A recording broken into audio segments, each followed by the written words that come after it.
기도하시겠습니다. 주님 감사합니다. 주님의 말씀을 듣고자 합니다. 말씀해 주십시오. 예수님 이름으로 기도드렸습니다. 아멘.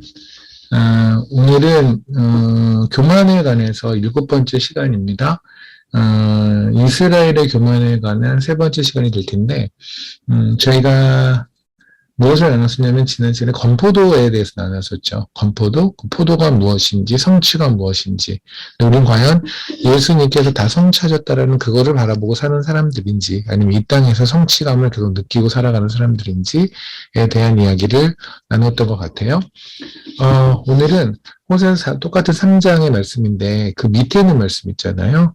근데 오늘 이제 제가 주로 포커스를 잡는 것은 4절의 말씀인데요.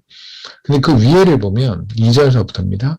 내가 은 15개와 보리 한 호벨 반은 나를 위하여 그를 사고 라고 되어 있죠. 그리고 나서 사고 나서 얘기를 해요. 너는 이제 음행하지 마라. 다른 남자를 따르지 마라. 나도 내게 그리하리라 하였노라 라고 하시잖아요. 근데 이게 무슨 말씀이냐면 고멜이라는 여인이 있는 거예요. 이 여인은 어느 술집에 있는 것 같아요. 몸을 파는 집에 있는 것 같아요. 근데 이 여인이 데리고 있는 포주라고 그러죠. 어떤 술집에 보면 이제 그 어떤 여자들을 이렇게 데리고 있는 그 주인 같은 사람 있잖아요. 그 포주한테 이 가격을 주면 그 고멜이라는 여인을 너한테 줄 거야. 그러니까 그 여인을 네가 데리고 와서 너의 아내를 삼으라는 얘기예요. 그런데 그 포주는 그 여인의 가격을 얼마를 매겼냐면 은 15개와 보리 한 호벨 반이라는 가격을 매겼대요. 이게 하나님이 아시는 거죠. 근데 은 5개하고 볼 한 호벨 반이랬는데 보리 한 호벨 반과 같은 액수가 은 15개예요. 그러니까 지금 은 15개와 보리 한 호벨 반을 합치면 은 30개가 되는 거죠. 그죠? 그래서 지금 그 포주는 그 여인의 몸값을 은 30개로 책정을 해놨으니까 넌 가서 은 30개를 주면 그 여인을 데리고 와서 너의 아내를 삼을 수 있을 거야. 근데 아내를 삼았을 때 그 여인한테 말을 하는 거예요. 너 이제 다시는 음행하지 마. 나도 어디 가서 그런 짓 안 할 테니까 너도 그러지 마. 라고 하라는 얘기예요. 참 인간이 따르기 불가능한 명령이죠. 근데 그 명령을 하신 하나님의 마음은 바로 예수 그리스도를 우리에게 주심으로 은 30개밖에 내지 않는 우리 인생들의 신랑이 돼 주시겠다라는 이 말씀을 하시고 싶은 거죠. 근데 왜 은은 30개일까? 은 30개는 어떠한 의미냐면요. 출애굽기 21장을 잠깐 보시면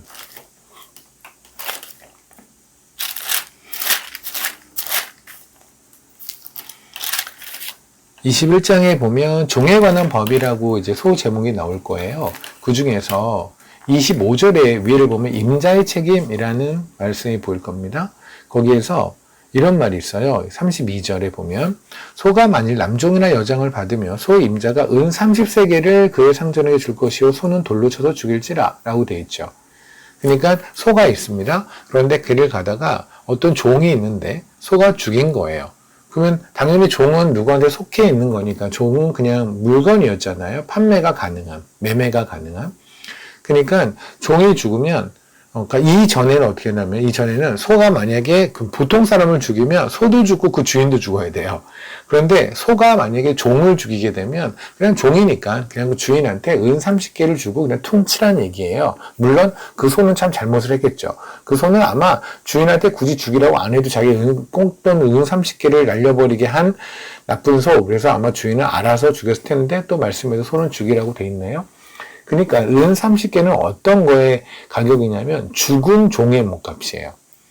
그러니까 살아서 지금 막 활동하면서 그러한 사람의 몸값은 더 훨씬 많겠죠.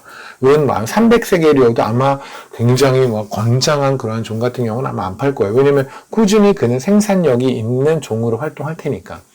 근데 죽은 종이라면 아무 쓸모가 없는 거잖아요. 그 아무 쓸모 없는 죽은 종의 몸값이 바로 은 30세겔입니다. 그것에 비교해보면 아마 고멜이라는 여인이 은 30세겔이라고 한다면 그거는 굉장히 잘 나가는 술집 여인 같지는 않아요.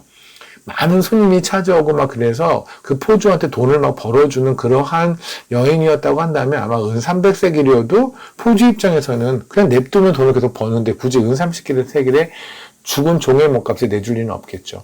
근데 죽은 종의 몸값으로 자기가 데리고 있는 여자를 포주가 내준다고 한다는 것은 고멜리안 여인은 지금 현재 전성기를 구가하고 있는 그런 기생이 아니라 그런 말 그대로 한물간, 제가 이제 가끔 표현하는 약간 거친 표현을 하면 늙은 창녀 같은, 그냥 아무짝에 쓸모없는, 어떤 손님도 찾아오지 않는 그러한 아마 사람의 몸값일 거예요. 근데 그러한 여인을 지금 사오라는 거죠. 그죠? 근데 스가랴서 11장에를 보시면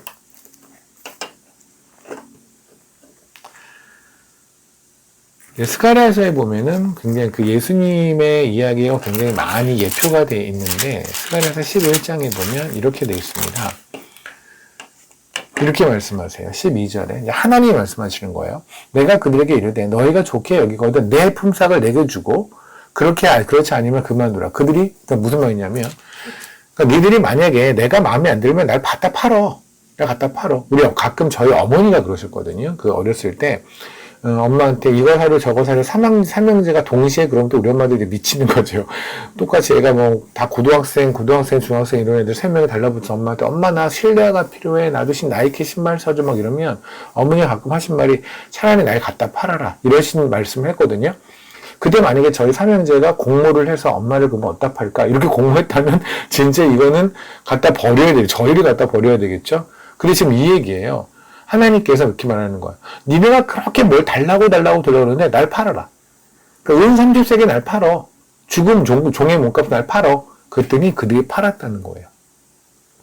내가 그들에게 이르되 너희가 좋게 여기거든 내 품삯을 내게 주고 그렇지 아니하거든 그만두라. 그들이 곧 은신 30세기를 달아서 내 품삯을 삼은죄라.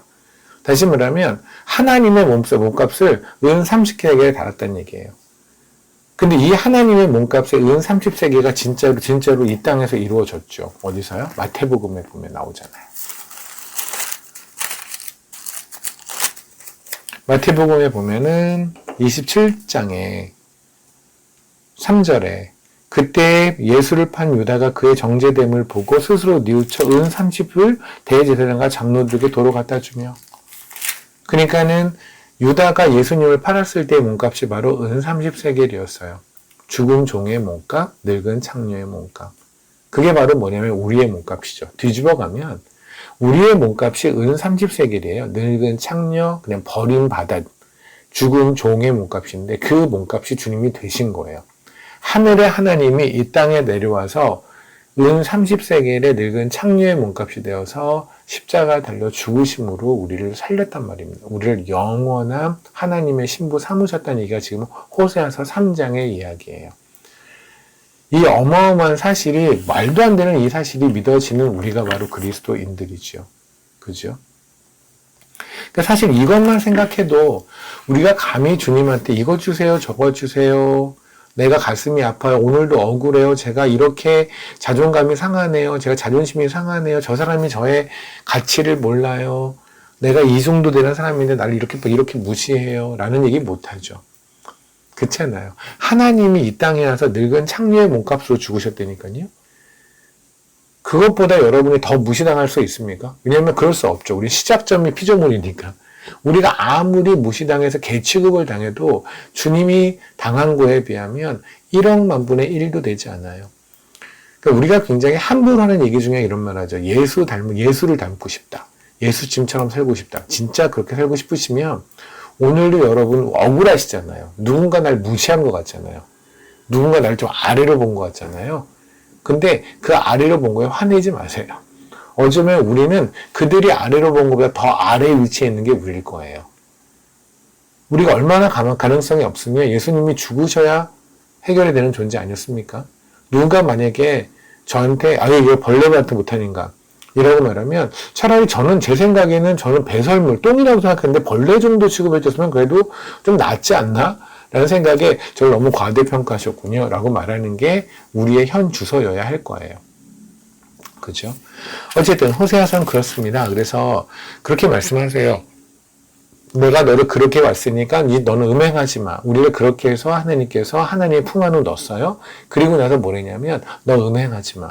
근데 왜 음행하지 말라는 얘기가, 사실 이게 결혼한 부부 사이에서 일어나는 대화가 아니지 않나요? 예를 들어서 결혼을 했어요. 신랑 신부가 됐어요. 그런데 신랑이 신부한테 이렇게 말해요. 너 음행하지 마. 혹시 신랑한테 그런 얘기를 신혼 초에 들어보신 적 있습니까? 그래서 제가 얼마 전에도 저도 여기 주례를 봤는데, 주례를 볼 때 제가 만약에 신랑 신부 서로 사랑하는 걸 제가 알겠고, 그다음에 신부 음행하지 않겠습니까? 네. 신랑 음행하지 않겠습니까? 네. 이런 걸 물어본다면 아마 결혼은 깽판 날걸요? 제가 만약에 그런 주례를 봤다면. 그러니까 누구도 신혼 때 그런 얘기를 하지 않아요. 근데 지금 고매를 신부 딱 오자마자 첫 마디가 일성이 뭐냐면 음행하지 말아라. 나도 안 할게. 그럼 왜 음행하지 말라고 그럴까요? 이거랑 비슷할 거예요. 제가 복숭아를 못 먹는다는 걸 이제 여러분이 다 아실 거라고 생각하고, 그러니까 저한테 가장 쓸모없는 얘기가 뭐냐면 복숭아 드지 마세요. 복숭아 먹지 마세요. 복숭아에는 뭐뭐가 안 있으니까 몸에 안 좋으니까 드지 마세요. 라는 얘기를 저한테 하실 필요가 없어요. 저는 복숭아 먹을 일이 없으니까. 그죠? 그럼 뒤집어 가면 뭐예요? 저는 약과 이런 걸 좋아하고, 사달라는 얘기 아닙니다. 오해하지 마십시오. 약과를 좋아해요. 원래 그 달달하고 뭐 이런 거를 가끔 먹는 걸 좋아하는데, 그러면 저한테 만약에 지금 혈당 수치가 높으니까 약과 같은 거 드지 마세요 라고 하니 여러분이 말한다면 그거는 제가 귀담아 드릴만 하죠. 왜냐하면 저는 약과를 가만 냅두면 한두 개씩 하루에 먹을 거거든요. 그러니까 지금 고메리언님한테 네가 음행하지 마 라는 얘기는 뭐냐면 이 여인은 음행을 할 가능성이 100%거든요. 이해되십니까? 왜 음행할 가능성이 100%였냐면 이 여인은 원래 출신이 저쪽 출신인 거예요. 근데 이 여인이 그쪽 출신이었던 거는 그냥 왜 그런 거 있잖아요. 먹고 살기 위해서 어쩔 수 없이 몸을 판다? 이러한 식이 아니라 본인이 그 직업을 즐겼던 여인이에요. 거기서 수많은 남자를 만나고 사람들한테 이쁨을 받고 사랑을 받고 이쁘다 해주고 이런 걸 너무나 즐겼던 여인이에요. 음행을 즐겼던 여인이에요. 음란을 즐겼던 여인이에요. 그렇기 때문에 결혼을 하고 와서도 다시 그쪽으로 갈 확률이 100%가 넘는단 말입니다. 그렇기 때문에 지금 이 말씀을 하는 거예요. 이게 우리예요. 우리는 세상의 가치를 너무너무 사랑했고, 왜 그러잖아요. 롯한테 아브라함이 너 땅 골라봐. 그랬더니 롯이 이렇게 해서 눈을 들어 쳐다봤더니 눈에 보이고 너무 좋은 게 소돔과 고모라 땅인 거예요. 그래서 소돔과 고모라 땅 가는데 그때 성경에서는 그가 눈을 들어 쳐다봤다 그러거든요. 그러니까 그냥 침 튀겨서 이렇게 튀겨본 다음에 저쪽이네 그리고 소돔과 고모라 땅 간 것이 아니라 자세히 살펴보니 소돔과 고모라 땅이 너무 좋은 거예요. 그게 우리가 세상에서 죄를 졌던 모습이거든요. 우리는 자세히 살펴보고 고민하고 계획하면 나의 비전을 꿈꿨고, 우리는 그렇게 세상과 음행했고 세상을 그래도 좋아했어요. 그렇지 않으셨나요? 맞잖아요. 우리는 전심을 다해서 세상을 좋아했어요. 고멜처럼. 그러고 나서 어느 날 갑자기 하나님 우리를 사신 거예요. 예수 그리스도가 우리의 몸값이 되셔서 십자가 달려 죽으심으로써 그분이 우리를 살리셨어요. 그죠? 그리고 우리의 신랑이 되셨네요. 그러니까 우리는 원래 고멜과 같은 여인이었으니까 교회 안에 들어와도 주님 안에 들어와도 또 세상을 바라보며 음행을 하러 밖으로 기어나갈 확률이 100%란 말입니다. 그죠? 하지 마라고 하신 다음에 주님께서 뭐라고 하시냐면 나도 안 할게. 근데 사실 나도 안 할게라는 건 조건부가 아니에요. 네가 안 하면 내가 안 할게가 아니에요. 성경은 한 번도 주님 하나님께서 우리에게 조건을 내신 적이 없어요. 횃불 언약이 어떤 거예요? 그냥 쪼개진 고기 사이로 혼자 들어가셨잖아요. 지나가셨잖아요. 그때 뭐 했어요? 아브라함은 잤어요. 아브라함을 재운 이유가 뭔지 아십니까? 거기서 보면 아브라함이 잤다, 재웠다 그러는데 왜 잤냐면 애들 그러잖아요. 여러분 애들 꼬마를 키울 때 엄마가 제일 행복한 게 시간이 언제예요? 애들 잘 때. 그죠? 그러니까 애도 그럴 거예요. 이렇게 재울 거면 왜 나를 낳았어? 이런 생각이 들지 않을까요? 애 입장에선? 그냥 안 낳으면 편했을 것을 왜 굳이 맨날 자라고 그러면서 날 낳았을까? 근데 얘가 안 자면 무슨 짓을 하면 계속 신청을 하거든요. 신청한다면 혹시 아나요? 전라도 사투리인가? 그러니까 뭐 아는 척을 하고 뭘 한다고 계속해서 이렇게 해요. 엄마가 뭘 하면 와서 엄마 뭐 해? 그러고 지도 요리한다고 그러고 칼 들고 막 설치고 다치고 막 이러잖아요. 그러니까 하나님께서 지금 언약을 하실 때는 아브라함 빠져줘야 돼요. 하나님이 혼자 언약을 하셔야 그 언약이 유효하거든요. 우리랑 같이 새끼손가락을 걸어버리면 우리는 불성실하기 때문에 이 언약이 깨질 확률이 100%예요. 그러니까 하나님이 혼자 새끼손가락을 걸어야 돼요. 그래야 이 언약은 유효해요. 이게 횃불 언약이에요. 그러니까 쪼개진 고개 사이로 혼자 지나가세요. 원래는 아브라함하고 같이 지나가셔야 되거든요. 근데 아니에요. 아브라함하고 지나는 순간 아마 하루도 안 돼서 그 언약은 깨질 거예요. 왜? 아브라함은 또 죄를 질 거거든요. 혼자 지나가시죠. 그러면 하나님이 혼자 지나가시는데 분명히 아브라함이 깨있으면 뭐예요? 하나님 뭐해요? 저도 지나가 이러다가 깽판 나는 거잖아요. 얘는 재우는 게 100%일 거예요. 뭐 제 생각이 그렇습니다. 아무튼 아브라함을 재워버리고 하나님이 혼자 획분원장을 하시잖아요. 그게 바로 뭘 말하냐면 하나님 우리가 조건부로 사랑하지 않으신다는 거예요. 무조건적 사랑이라고. 제가 욥기할 때 말씀드렸잖아요. 무조건적 사랑.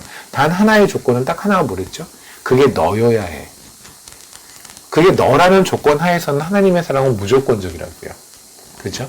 근데 지금 이 말씀은 뭐냐면 너 음행하지 마. 하지만 너의 음행의 여부와 상관없이 내가 너를 사랑하고 내가 다른 데 안 쳐다보고 난 너만 쳐다보는 건 유효해. 그럼 언제까지도 유효해? 라는 말씀이에요. 그러니까 이걸 읽으면 참 감사하고 기분 좋죠. 우리는 그렇게 나쁜 짓하고 못된 짓하고 죄를 져도 하나님 우리를 계속 사랑하신다는 말이니까 너무 좋은데 한편 보면 만약에 여러분의 아들이 어떤 여인을 그렇게 사랑하고 칩시다. 여러분의 아들이, 우리 이석 장로님의 아들이, 주영이와 광명이가 갑자기 세상에 술집에서 있었던 여인을 데리고 와서, 거기서 자기가 모든 재산을 갖다 바쳐서 데리고 와서, 그 여인이 계속해서 음란한 짓을 하고 바람을 피우는데도, 이 아들들은 그 여인을 계속해서 사랑하고 있다 그러면 아마 장로님하고 집사님은 그냥 제명에 목 죽는다 이런 얘기가 나올걸요? 그죠? 그게 하나님이 우리를 사랑하시는 거예요. 그 얘기는 뭐냐면 이건 그냥 무조건 그냥 감사로 끝날 문제가 아니라 그렇기 때문에 우리의 삶을 다시 한번 돌아봐야 되는 거죠. 그죠? 우리가 오늘도 또 세상을 사랑하고 또 세상과 음행을 하고 이랬을 때 하나님의 가슴은 또 얼마나 찢어졌을지 이걸 생각한다면 참 속없이 좋으신 하나님을 생각한다면 우리가 조금이라도 하나님을 위해서 어떻게 살아야 될지는 굳이 명령하지 않아도 이렇게 하세요, 저렇게 하세요, 뭐 술 끊으세요, 담배 끊으세요, 뭐 도박 끊으세요 이런 말 하지 않아도 세상 쳐다보지 마세요. 굳이 그렇게 말하지 않아도 알아서 우리가 살아가게 되지 않을까요? 물론 우리는 원래 또 그런 인간들이기에 또 바람을 피고 또 음행을 하고 하겠지만 그래도 조금이라도 노력하게 되지 않을까 싶습니다. 사실 이 말씀만 해도 오늘 설경회를 다 해야 되는데 그런데 그건 아니고요. 제가 이 교만에 관한 지금 주제로 얘기를 하면서 얘기하는 거는 4절의 이야기가 눈에 확 들어왔어요. 뭐냐면 이스라엘 자손들이 많은 날 동안 왕도 없고 지도자도 없고 제사도 없고 주상도 없고 에봇도 없고 드라빔도 없이 지내다가 그 후에 그들이 돌아와서 여호와를 경외하게 되리라라고 하잖아요. 이게 이제 앞으로 이제 당시에 주님이 호세아서에서 말씀하시는 그 시기에보다는 앞으로 그보다 좀 더 지나면 이런 일이 벌어질 거다는 얘기예요. 근데 여러분 제가 이 말씀을 묵상해 주세요라고 하고 나서 블로그에 출애굽기 28장을 묵상해 주세요라고 말씀을 드렸어요. 그죠? 아마 여러분이 여기 에봇이라는 말이 있기 때문에 거기서 에봇을 보라는 걸로 아마 여러분이 그 정도는 다 연결을 시켰을 텐데 근데 호세아서 3장 4절의 말씀을 보면서 뭔가 고개를 갸우뚱거릴 만한 내용이 하나 있지 않았나요? 없었다면 그것도 은혜긴 하지만 어쨌든 자세히 보면 하나가 있거든요. 뭐냐면 왕도 지도자도 제사도 주상도 그래서 제사라는 게 하나님한테 드리는 제사일 리는 없는 것이 그 옆에 보면 주상이라는 말이 나오고 밑엔 드랍이라는 말이 보이잖아요. 그죠? 그럼 일단 우리가 자세히는 알지 못하지만 드랍이라는 주상이나 이런 것들은 주상을 부시고 히스기야가 주상을 부시고 하나님이 기쁘다고 했던 왕들의 특징이 뭐냐면 다 주상을 부시고 깨트리고 다 이랬거든요. 일단 그러면 하나님이 되게 싫어하는 게 주상이라는 거예요. 맞죠? 자세히 모르지만 드라비엠이라는 것도 일단은 좀 상태가 안 좋은 것 같고 하나님하고는 관계 없는 것 같고 그렇다면 앞에 보는 제사는 하나님께 드리는 제사는 아닐 것 같고 그냥 우리가 왜 그 있잖아요. 우리 그 친인척들 중에 제사 지내는 집이 있어. 그래서 나는 신혼 초에 힘들었어. 뭐 이런 이야기를 여러분 간증들 하시잖아요. 그런 제사. 조상들한테 지내는 제사라든가 다른 신한테 드리는 제사나 그렇게 맥을 잡는 게 편하겠죠. 왜냐하면 뒤에 있는 말들이 드라빔이라든가 또는 조상 같은 말이 나와 있으니까 주상 같은 말이 나와 있으니까 그죠? 그럼 위에 있는 왕도 하나님을 왕으로 삼았다는 얘기가 아니겠죠. 세상 왕을 왕으로 삼았다는 얘기겠죠. 지도자도 하나님을 지도자 예수 그리스도를 성령님을 우리의 성령님 제가 엊그저께 올렸던 그 묵상 중에서 제가 그 말씀 올렸잖아요. 기묘자라는 말을 했었잖아요. 그렇죠? 원더풀 카운셀러라고 하는 아주 완전한 완벽한 조언자 대신 그분은 우리의 지도자가 되셔야 돼요. 우리의 삶의 지도자는 성령님이 되셔야 되는데 근데 그게 아니라 우리의 지도자는 돈이 되기도 하고 돈을 많이 벌어줄 수 있겠다고 하는 유튜버 내지는 나를 기쁘게 하는 뭐 이런 것들이 우리의 보통 지도자가 되지 않습니까? 그러니까 아마 여기서 얘기는 그냥 세상 왕 하나님 왕 말고 세상의 지도자 그죠? 그리고 세상에 그런 것들을 보장해주는, 그렇게 잘 나가는 걸 보장해주는 제사나 주상이나 드라빔이라고 할 것 같아요. 제가 주상과 드라빔은 조금 더 설명을 드릴게요. 그런데 거기 사이에 에봇이 들어갔다는 얘기예요. 근데 이제 그 자세히 보니까 에봇이 그 자리에 들어가면 안 되는 거예요.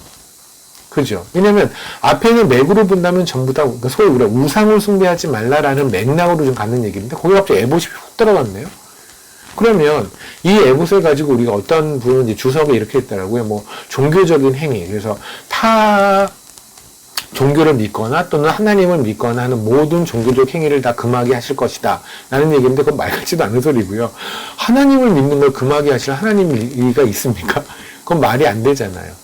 그럼 이 얘기는 뭐냐면 에봇은 분명히 하나님께서 출애굽기 28장에 대제사장한테 입으라고 했던 옷이에요.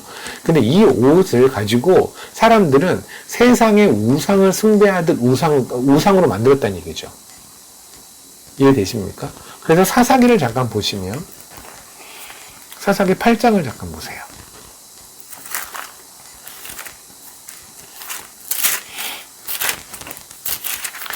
사사기 8장 27절에 보면 기드온의 이야기가 나오죠. 기드온은 진짜 대단한 사람이에요. 진짜 하나님이 기뻐하실 사람이에요. 그런데 우리가 막판에 기드온이 잘못했다 그래서 이 사람이 뭐 잘못했는데 이거는 뭐 제가 길게 설명 안 하죠. 이건 여러분이 기드온이 잘못했다고 보지 말아주시기 원합니다. 기드온은 사람들이 왕이 되어주세요라고 얘기를 했어요.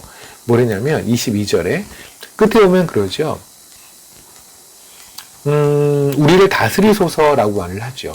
그죠? 8장 22절에. 23절에 뭐래요? 기드온이 내가 너희를 다스리지 아니하겠고 나의 아들도 다 안 드려. 우리 여호와만이 너희를 다스릴 거라고 얘기를 하잖아요. 맞죠? 우리 왕 되주세요 라고 했는데 왕 되면 되는 거예요. 이렇게 하니까 기도해서 어차피 얘네 왕 하나 필요하지 않을까요? 제가 할까요? 이래도 되지 않을까요? 이 정도 인물인데. 그리고 하나님의 뜻에 따라서 살면 되잖아요. 그런데 지금 현재 하나님 왕을 허락하지 않으셨거든요. 아직 허락하지 않으신 때예요. 그러니까 내가 왕이 되어서 사람들이 진짜 왕이신 하나님을 바라보지 못하는 거는 나는 안 된다. 내가 빠져줄게. 너는 하나님 봐. 라고 했던 인물이 기드온이에요. 그리고 나서 같은 연장선상에 갑자기 뭐라냐면 24절에 기드온이 네가 가진 것을 다 내놔라 라고 얘기를 해요. 너희가 갖기 탈취한 귀고리가 내게 줄지어다. 그래서 모든 걸 내놨어요. 그때 그걸 가지고 뭘 만들었냐면 에봇을 만들었다라고 얘기를 해요. 27절에 맞죠? 그래서 사람들이 이렇게 얘기해요. 기드온이 굉장히 여기까지 상태 좋았다가 느닷없이 무력이 생겨서 자기가 금으로 만든 에봇을 만들려고 했다. 그래서 이렇게 또 이것과 더불어 욕먹는 사람이 또 노하잖아요. 잘 했다가 나이 들어서 노욕으로 무력이 생겨서 이렇게 실수하는 일 범하지 말라고 그러는데 그거는 정말 1일도 동의를 안 합니다. 왜냐하면 24절에 보면 또라는 말이 보이시나요? 하나님께서 굳이 왜 이 기드온이 또 그들에게 이르되라고 했을까요? 지금 맥락이 하나님만이 왕이야. 그런데 내가 너희들의 귀고리를 가지고 내가 에봇을 만들어서 내가 왕 될게. 이건 말이 안 되죠. 그럼 그러나라고 했어야죠. 또라고 했다는 얘기는 지금 하나님 입장에서는 기드온이 위쪽에 했던 얘기하고 아래쪽에 했던 의도가 똑같다는 얘기예요. 맞죠? 그러니까 또죠. 맞나요? 그러면 기드온이 에봇을 만든 건 아무런 잘못이 없는 거예요. 하나님도 기뻐하시는 일인 거예요, 지금. 그러니까 하나님을 기쁘게 만들기 위해서 에봇을 만든 것이지 하나님을 대적하고 자기가 뭐라도 되기 위해서 에봇을 만든 게 아니란 말입니다. 근데 문제는 뭐냐면 그 뒷사람들인 거예요. 28절에. 27절 끝에. 에봇을 만들었어요. 근데 이스라엘이 그것을 음란하게 위했다고요. 이해되십니까? 그러니까 뭐 이런 거 있잖아요. 뭐 어떤 리더가 설교를 아니면 교회를 아니면 사역지를 굉장히 하나님 안에서 진리를 선포하고 진리 안에서 이끌었는데 근데 성도들이 그것들을 잘못 받아들이고 오해해서 자기네들이 그냥 말아먹을 수도 있는 거잖아요. 그죠? 그럴 수 있는 그런 분위기라고 생각하시면 돼요. 기드온은 굉장히 하나님 안에서 정직하게 에봇을 만들었는데 그런데 밑에는 이스라엘 백성들이 에봇을 음란하게 섬겼대요. 음란하게 섬긴 게 뭐예요? 에봇이라는 거는 제가 여러분 출애굽기 28장 읽어봤겠지만 조끼 같은 거거든요. 제사장이 입는 조끼 같은 건데 그 조끼에서 어떻게 음란하게 섬겨요? 그걸 보고 야한 생각을 했다는 건가요? 아니요. 그것을 두고 세상을 바랬다고요. 에봇을 보고 구한 게 뭐냐면 에봇을 입고 에봇을 보면서 하나님의 이름을 부르시졌겠죠. 그러면서 뭐를 했냐면 세상을 달라고 구했다고요. 이해되십니까? 그러니까 뭐하고 비슷한 거냐면 고멜이라는 여인이 있는데 남편이 데리고 왔잖아요. 드디어 포주한테 손에서 벗어나서 은 30세계를 주고 데리고 왔잖아요. 그런데 남편한테 얘기를 하는 거야, 고멜이. 뭐라고 얘기하냐면 나 딴 남자 좀 소개시켜줘. 나 너무 외로워. 나 오늘 밤에 딴 남자랑 있고 싶으니까 당신 혹시 친구 중에 한가한에 있으면 나 좀 소개시켜줘. 이게 대화가 되는 거예요. 지금 이 대화를 했다는 얘기예요. 에봇을 바라보며 하나님을 바라보며 세상을 달라고 했다고요. 음란하게 했다고요. 이게 되십니까? 근데 이게 사실 우리의 삶에서 일어나는 일들 아닙니까? 예수 그리스도의 이름으로 세상을 달라고, 세상이 없으면 죽겠다고 하고 있는 그 모습이 바로 이거잖아요. 그죠? 그렇다면 이제 호세아서가 이해가 되실 거야. 그거 보기 전에 하나만 더 볼까요? 사사기 18장을 보면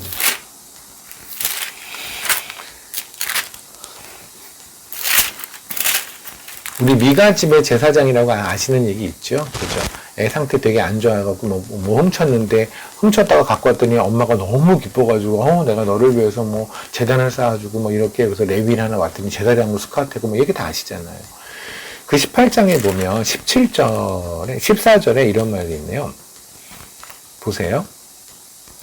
전에 라이스 땅을 정탐하러 갔던 5사람이 그 형제들에게 말하 이르되 이 집에 에봇과 드라빔이래요. 에봇과 드라빔과 새긴 신상이 있대요. 그리고 부어 만든 신상이 있대요. 그러니까 뭐냐면 지금 에봇이란 말만 빠지면 전부 다 우상들이죠. 맞죠? 상태 안 좋은 것들. 거기다 에봇이 툭 들어갔다는 건 뭐예요? 그들을 에봇이라는 것을 세상의 신을 믿듯이 믿었다는 얘기예요. 예수를 세상의 신들을 믿듯이 믿었다는 얘기예요. 그러니까 여러분들 주변에 혹시 부처를 믿는 사람이 있거나 불교에 있는 그런 종교를 가진 분들한테 한번 여쭤보세요. 너는 가서 네 부처한테 뭐 바래? 그들이 바라는 걸 똑같이 내가 지금 예수한테 바라고 있다면 여러분들은 우리는 에봇을 지금 새긴 우상 옆에, 부은 우상 옆에, 드라빔 옆에 놔두고 있는 거예요. 이해되십니까? 그냥 간단히 말해봅시다. 여러분이 지금 한 1억 정도 되는 그러한 어마무시하게 비싼 뭐를 샀다고 칩시다.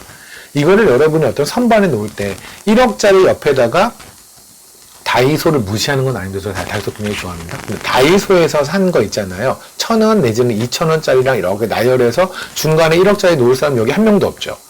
뭐 독특한 거네. 인간은 다양한 인간들이 있기 때문에 뭐 있을 수도 있겠지만 제가 아는 범위에서는 없을 것 같거든요.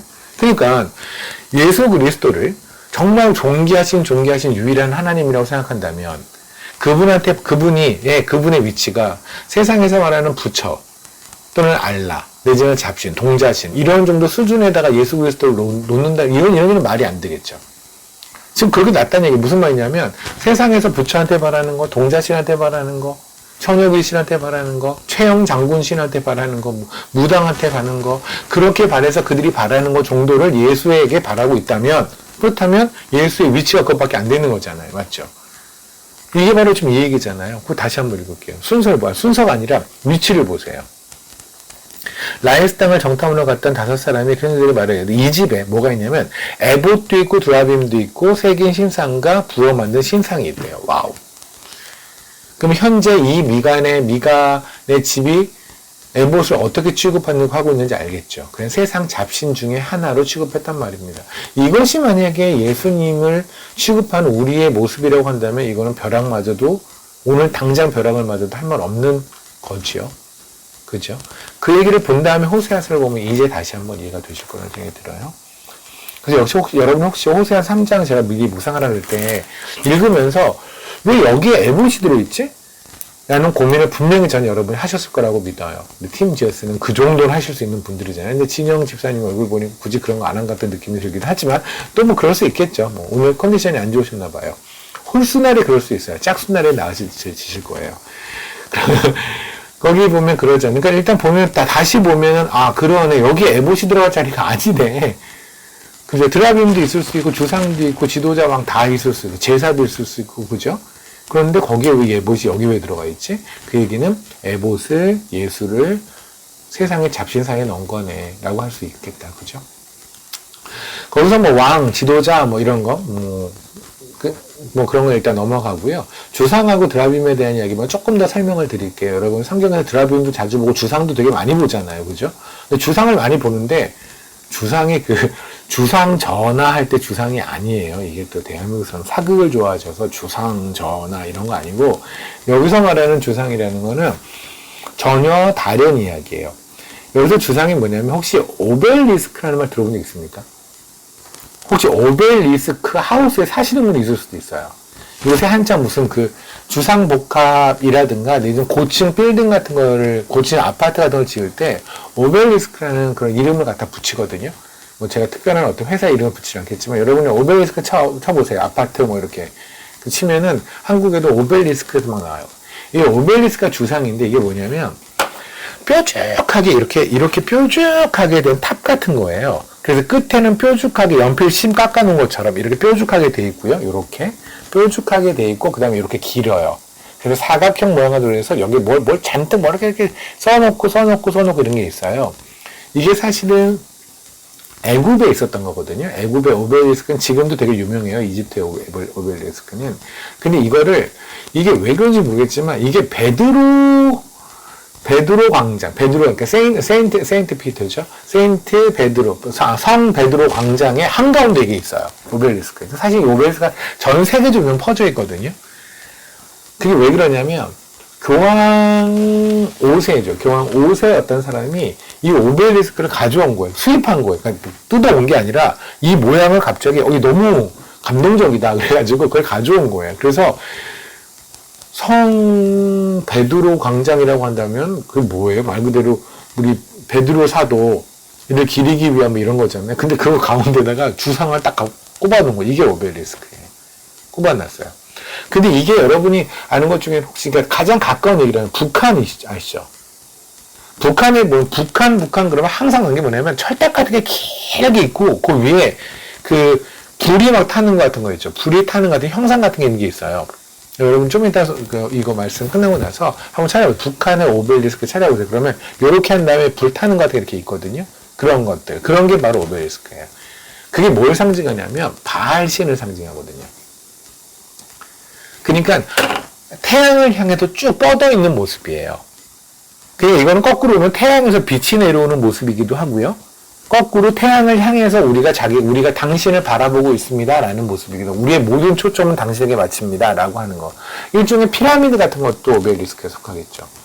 그래서 이게 사실은 워싱턴 DC에도 있고 세계적으로 굉장히 많이 있어요.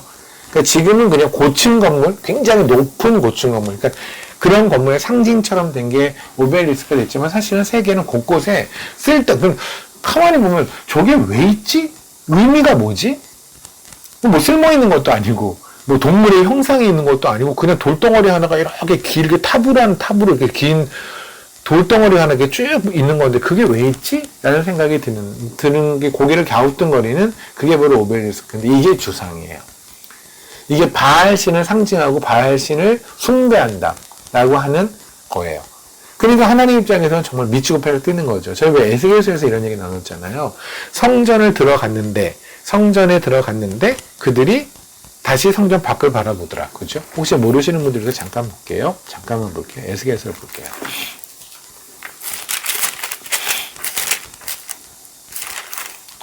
에스겔서 8장입니다.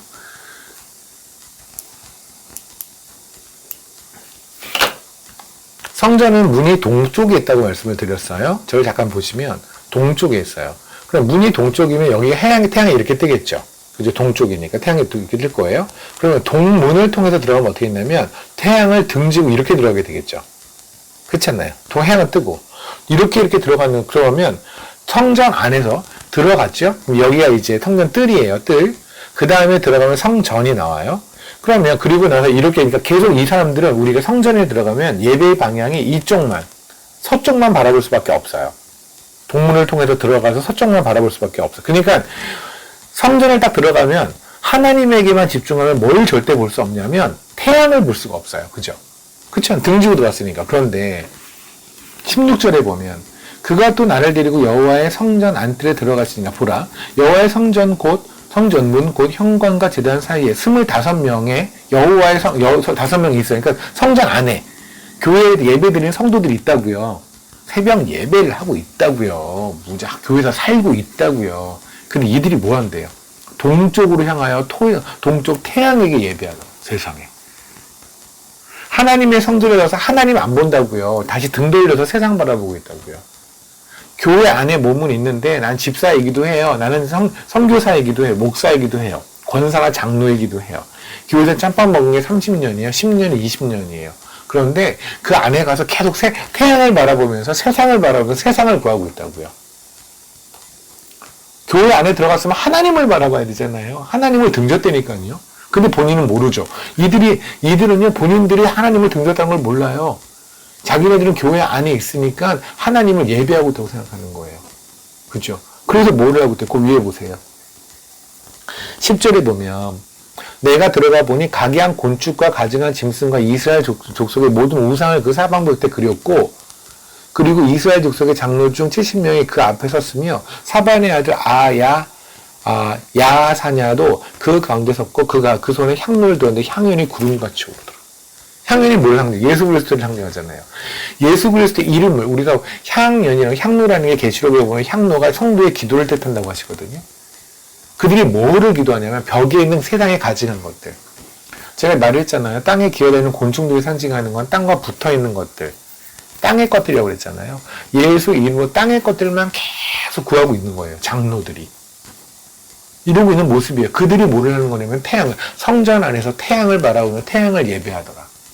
그 태양을 예배한 게 바로 바알신을 예배했다는 거잖아요. 그 대표적인 게 바로 주상이라고. 이해되십니까?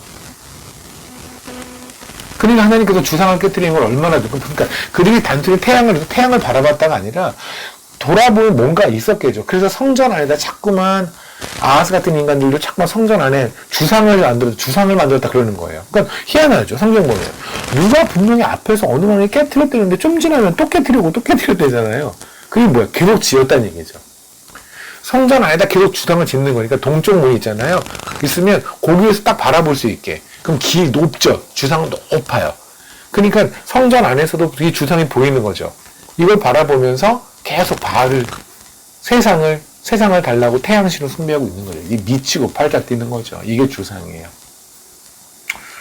물론 뭐 지금도 주상들에게 보면서 이제 뭐 소위 일루미나티라든가 뭐 프리메이슨 이런 거에 굉장히 꽂히신 분들은 세계에 있는 모든 주상들 돌아다니면서 이게 뭐 여리고 기도하시면 사시면 있는데 뭐 그게 뭐 그런 거는 별로 의미가 없고요. 그냥 우리 삶 안의 주상을 깨십시오. 그렇잖아요. 여러분이 뭐 워싱턴 DC에는 주상을 본다고 그러고 오벨리스크 본다고 갑자기 그 앞에서 갑자기 이상하게 태양한테 땡겨 막 바알한테 땡겨 이러지 않잖아요. 그게 중요한 거니까 그들은 어떤 의도로 만든 건 뻔해요. 그들이 어떤 의도로 만든 건 뻔하지만 그거 하나가 무너진다고 세계가 복음화됩니까? 그게 하나 무너진다고 단 한 사람이라도 예수 믿게 될 것 같아요. 그게 포인트가 아니잖아요. 뭐 1달러짜리 지폐에 있는 무슨 프리메이슨 뭐 이런 거 형상 하나 없애면은 그러면 세상 사람들이 전부 다 하나님을 믿을 것 같아요? 아니에요. 그게 아니에요. 지폐 안에 예수가 있다고 해서 사람들이 예수 믿을 것 같아요? 아니죠. 예수 돈으로 보겠죠, 그러면. 그게 포인트가 아니에요. 뭐 프리메이슨이라든가 뭐 그런 거에 너무나 이렇게 심취하지 마시고요. 그런 건 포인트가 아니라 우리 삶 안에 있는 주장들. 나도 모르게 자꾸만 교회 안에 들어가서 또 태양신 쳐다보는 것들. 그죠? 높아 보이는 것들. 저 꼭대기 같이 보이는 것들. 나도 저렇게 높아지고 싶은 것들. 그게 바로 주상들이에요. 그걸 깨트리세요. 다시 호세아서를 볼게요. 어쩌죠? 우리는 오늘, 에봇을 해야 되는데 계속 우리는 호세아서 8장에 머물고 있네요. 우리 또 이게 10년에 그래도 처음 하는 거니까 그냥 해요. 오랜만에 길게 한번 해보죠. 제가 요새 좀 빨리 좀 끝내지 않았나 싶고 그러네요. 아무튼 그 다음에가 드라빔이라는 건데 드라빔이 원래는 원래 영어 발음은 테라핌이라는 건데 이게 잡신의 이름이에요. 잡신의 이름인데 이게 뭐냐면 조그만한 신이 있죠. 우리가 미니어처라고 그러나요? 조그만 거 이렇게 우리도 왜 자매님들 특히 좋아하시죠? 이렇게 뭐 이렇게 가방에 달고 다니는 그런 것들이. 그죠? 여러분들이 그걸 단다고 해도 당장 띄어내라 이런 거 아니에요. 제가 얘기했잖아요. 그게 포인트는 아니라고요. 띄어내고 나서 딴 신 믿고서 뭐 할 거예요. 그건 중요하지 않아요. 근데 다만 그렇게 작은 것들, 그런 잡신이죠. 우리가 보통 팅커벨 이런 거 얘기하잖아요. 뭔가 작은데 이렇게 막 돌아다니면서 날 지켜줄 것 같은 신, 내 주머니에 들어갔을 것 같은 신, 이런 거 있죠. 애들 애니메이션 보면은 뭔가 이것이 수호천사라고 김예지 자매님께서 저한테 수호천사라고 이렇게 해주셨어요. 네, 수호천사 뭐 이런 것들, 조그마한 수호천사라든가 뭐 이런 것들 있잖아요. 그런 것들이 바로 테라핌일 거예요. 테라핌이라는 게 바로 이 드라빔인데, 얘는 보통 뭐였냐면 가정신이었어요. 그걸 어떻게 하냐면, 그걸 제가 뭐 여러분들한테 구글링해서 제가 여러분한테 알려드리고 싶은 마음은 없거든요. 성경에는 어떻게 적혀 있냐면, 창세기 31장을 보면, 성경에 만약에 드라빔이 나오지 않았다면 저는 여러분한테 이걸 말할 이유가 없어요. 31장에 이제 야곱이 고생하고 그 다음에 자기 재산과 아내들과 그리고 자녀들을 데리고 밖에 나오게 되죠. 그때 레이첼이 뭐를 하냐면 19절에 보면 31장 19절에 그때 라반이 양털을 깎으러 갔으므로 라헬은 그의 아버지의 드라빔을 도둑질했대요. 그 얘기는 뭐냐면 지금 라헬은 원래 라반 밑에서 컸잖아요. 그죠? 물론 야곱을 통해서 하나님의 이야기를 들었을 수도 있겠지만 당시에 야곱의 상태가 하나님을 그렇게 절실히 알려주는 상태는 아니었어요. 야곱의 상태가 메롱이에요. 물론 야곱은 하나님을 믿지만 그런 거 있잖아요. 우리 여러분 다 있잖아요. 우리 굳이 길게 안 할게요. 믿긴 믿는데 누구를 전도할 만큼 아닌. 누가 그런 얘기를 했더라던데 옆에 사람들이 자꾸만 이렇게 뭔가 좀 불같지를 못한다. 좀 뜨겁지 못하다. 내 주변에 뭐 내 남편이든 내 뭐 아내든 아니면 나는 되게 친한 사람들이 이렇게 하나님 안에서 뜨겁지 못한다. 그 이유는 뭐냐면 내가 안 뜨거워서 그렇대요. 내가 불이 땡기면 불 옆에 가면 당연히 붙잖아요. 근데 얘가 냉랭하니까 옆에 있는 사람도 다 냉랭해지겠죠. 그러니까 지금 야곱의 상태가 냉랭한 상태예요. 그러니까 레이첼이 야곱을 통해서 하나님을 들었겠지만 하지만 이 사람한테 하나님은 대강 뭐냐면 잘 먹고 잘 사는 데 필요한 게 하나님이겠죠. 야곱의 포커스가 그거였잖아요. 살아남는 거, 어떻게든 버는 거, 돈 버는 거, 뭐 이런 게가 포인트니까. 그게 목적이었다면 우리 아버지가 밀었던 테라핌이라고 하는 드라빔이라고 하는 가정신, 잡신은 예수급이잖아요. 그죠? 어차피 그 신을 믿나 이 신을 믿나 결론은 똑같으니까. 그러니까는 제 아빠 없을 때 몰래 했죠. 왜요? 보세요. 라반은 잘 살았거든요. 그러면 하나님을 믿지 않았던 라반이 잘 살았다면 그렇다면 드라빔이 준 축복에 의해서 은혜와 은총에 의해서 잘 살았다고 생각하지 않겠습니까? 지금 수많은 재벌 기업들이 부처를 놓지 못하는 이유가 뭐예요? 그걸 믿었더니 지금 그렇게 재벌이 됐으니까. 맞죠? 그러니까 당연히 또 갖고 도망오게 되죠. 그래서 34절에 보면 라헬이 그 드라빔을 가져 낙타 안장 아래에 놓고 그 위에 앉은지라 라반이 그 장막에서 찾다가 지금 라반은 또 뒤집어졌어요. 이 드라빔을 찾기 위해서. 이 조그마한 미니어처 신을 찾기 위해서. 그러니까 그만큼 이 가정한테 너무너무 소중했단 말입니다. 이 드라빔이라는 게. 그죠? 가정신. 근데 사실 지금 우리가 예수를 좀 가정신같이 두는 경우 있죠. 그죠? 그러니까 예수를 믿고 예수님을 믿고 그리고 화목해지면 가정이 화목해지고 깨진 가족이 회복되고 이거 너무나 좋은 열매인 건 맞아요. 하지만 그게 목적의 단은 아니잖아요. 예수를 믿는 이유가 술을 끊기 위해서나 담배를 끊기 위함의 목적은 아니잖아요. 맞죠? 그런 것처럼 그냥 이혼했던 부부가 다시 이혼할 위기에 있었던 부부가 다시 합쳐지는 게 예수가 하는 모든 일은 아니잖아요. 그분이 십자가에서 다 이루었다고 하기 그 일을 위해서 한 건 아니잖아요. 맞죠? 그런데 마치 어느 교회를 보면은 그냥 깨어진 가족이 회복되어지는 거, 자녀들하고 어떤 뭐 자녀들이 좀 말썽 부리는 자녀들이 좀 회복돼요. 여기에만 포커스를 맞춰가지고 막 하는 경우 있어요. 그죠? 그거를 그 교회 트레이드마크로 세우는 경우 있잖아요. 전 주님 오시면 진짜 박살나고 혼날 거라고 전 자부해요. 저 자신해요. 자부 빼고 자신해요. 왜냐하면 교회는 그렇게 있는 곳이 아니거든요. 제가 가정이 깨져야 한다는 얘기라는 게 아니에요. 화목하면 안 된다는 얘기가 아니에요. 화목해야죠. 근데 그 화목은, 가정의 화목은 하나님을 믿고 나오는 여러 가지의 좋은 열매 중에 하나인 것이지, 그게 다는 아니라는 거죠. 근데 미국에서 하도 깨어진 가정들이 많았잖아요. 그러니까 미국에 있는 기독교에서 기독교가 큰 한 획 중에 하나가 뭐냐면, 원래는 미국이 어마어마하게 담배를 폈어요. 어마어마하게. 그냥 금주령이 내린 다음부터 한번 술을 못 먹게 했거든요. 술을 못 먹게 하니까 이 남자들이나 사람들이 어쨌든 술을 못 먹은 걸 어떻게든 스트레스를 풀기 위해서 담배에 매달렸다고요.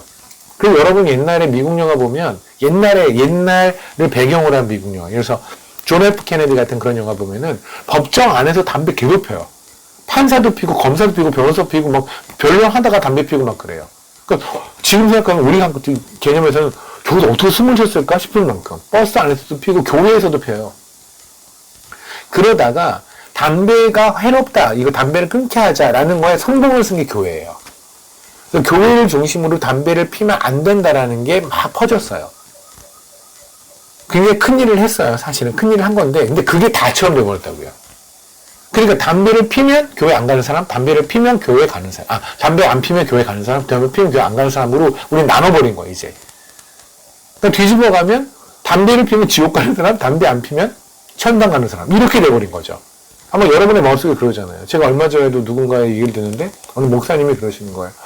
어느 역 앞에 갔더니 담배를 피는 사람들이 보면 제가 눈물이 났다는 거예요. 저렇게 담배나 피고 있는 저런 사람들.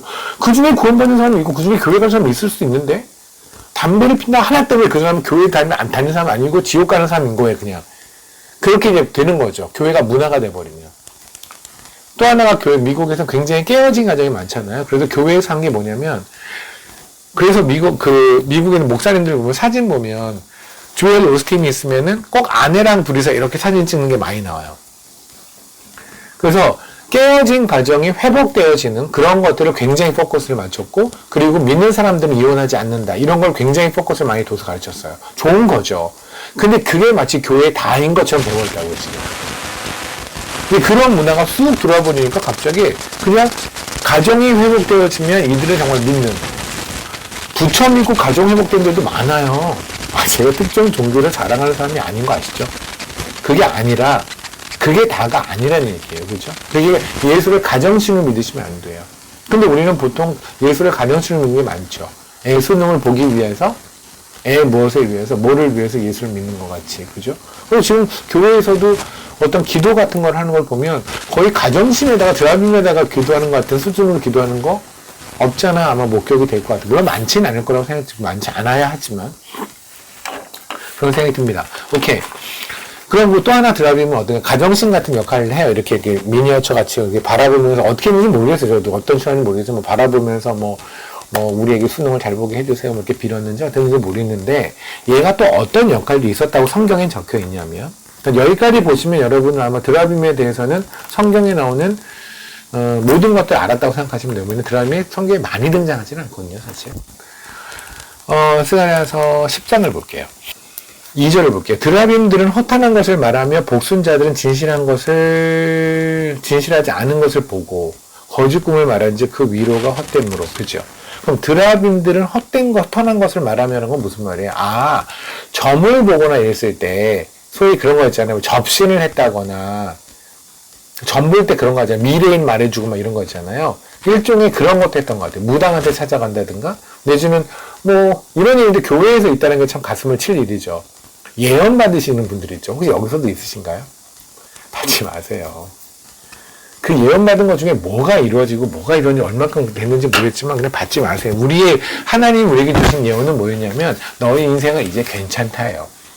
그리고 너희는 영원한 곳으로 갈 거예요. 그 예언만 믿으시면 돼요. 그런데 예언 받고 다니잖아요. 그죠? 제가 알아요. 예전에 중사님이 열심히 들어오시다가 제가 이 말 한 번 딱 했다가 그 다음에 싹 사라진 분이 몇 분 계시거든요. 예언 받지 말라고 나는 예언을 받아야만 해. 그러고 사라진 분 계시는데 나중에 봅시다. 주님 만나면 그 예언들이 맞는지. 그게 포인트 아니에요. 예언 받을 때 보통 무슨 얘기예요? 예언 기도 같은 거. 물가 조심하라고요. 제가 예언을 안 받아서 그러는데 뭐가 달라요? 무당하고. 그렇잖아요. 우리는 주님께서 다 이루셨대요. 그 믿음을 갖고 나가는 사람이잖아요. 그죠? 우리의 삶에서 차 사고가 날 수도 있고, 코로나에 걸릴 수도 있고, 감기에 걸릴 수도 있고, 암에 걸릴 수도 있고, 사업이 망할 수도 있어요. 우리는 정말 조심스럽게 하나님 안에서 살아야 되고, 정말로 열심히 일을 해야 되고, 살아야 돼요. 그런데, 아무리 건강관리를 잘했어도 갑자기 30살에, 40살에, 50살에 암 걸릴 수도 있잖아요. 그죠? 우리는 그 안에서도 하나님의 선을 발견하는 거지, 우리가 예언을 받는 이유가 뭡니까? 악한 걸 피하려는 거 아니에요? 맞지 않나요? 나쁜 거 피하려고 하는 거 아니에요? 나쁜 거 피해서, 고난 피하기 위해서? 그럼 하나님께서 우리의 삶에 필요해서 주시는 고난이라면 어떻게 하실래요? 그거 다 피하면 그럼 사탄 짓이죠. 맞지 않나요? 하나님이 주시는 걸 피하는 거는 사탄 짓이잖아요. 예언기도 그런 거 받지 마세요. 진짜로요. 혹시 예언기도 하신다는 분 있으면 저를 좀 소개시켜 주세요. 그래서 제가 그분이 다시는 예언하지 못하게 만들어 드릴게요.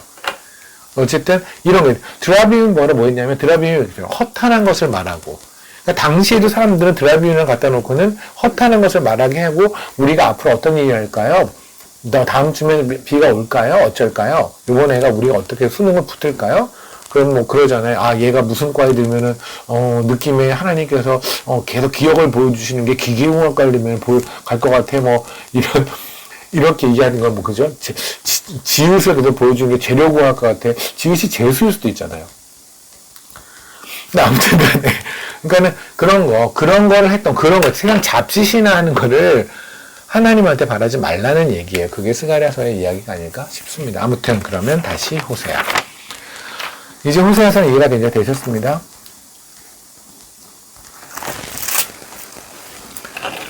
뭐 우리가 많이 경험하고 있지만 하나님의 말씀을 가만히 보면 정말 한 절 안에도 참 많은 의미들을 심어 놓으세요. 그죠? 여기도 그렇잖아요. 그냥 에봇이라는 말을 드라빔과 주상, 지도자, 왕 사이, 제사 사이에 딱 넣으심으로써 우리가 얼마나 예수를 세상 잡신처럼 여기고 있었는지를 보게 하시고, 그죠?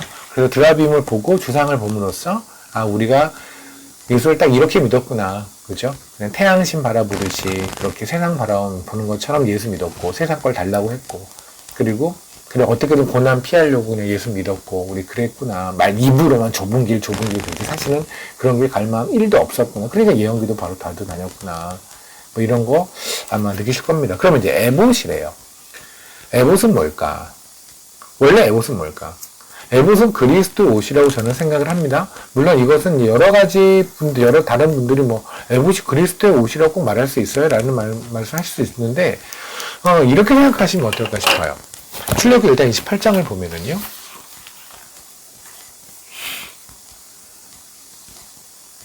제사장의 옷이 있잖아요.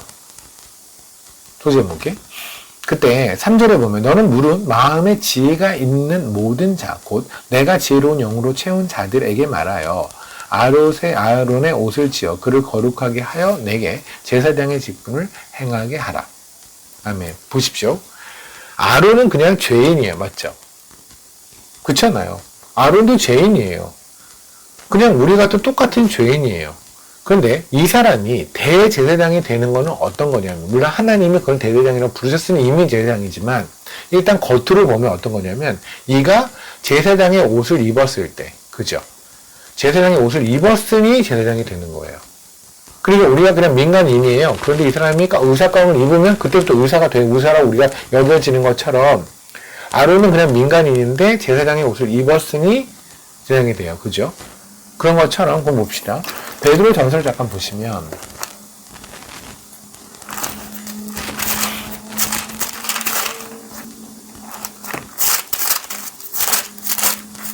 베드로전서 2장에 이런 말씀이 있죠.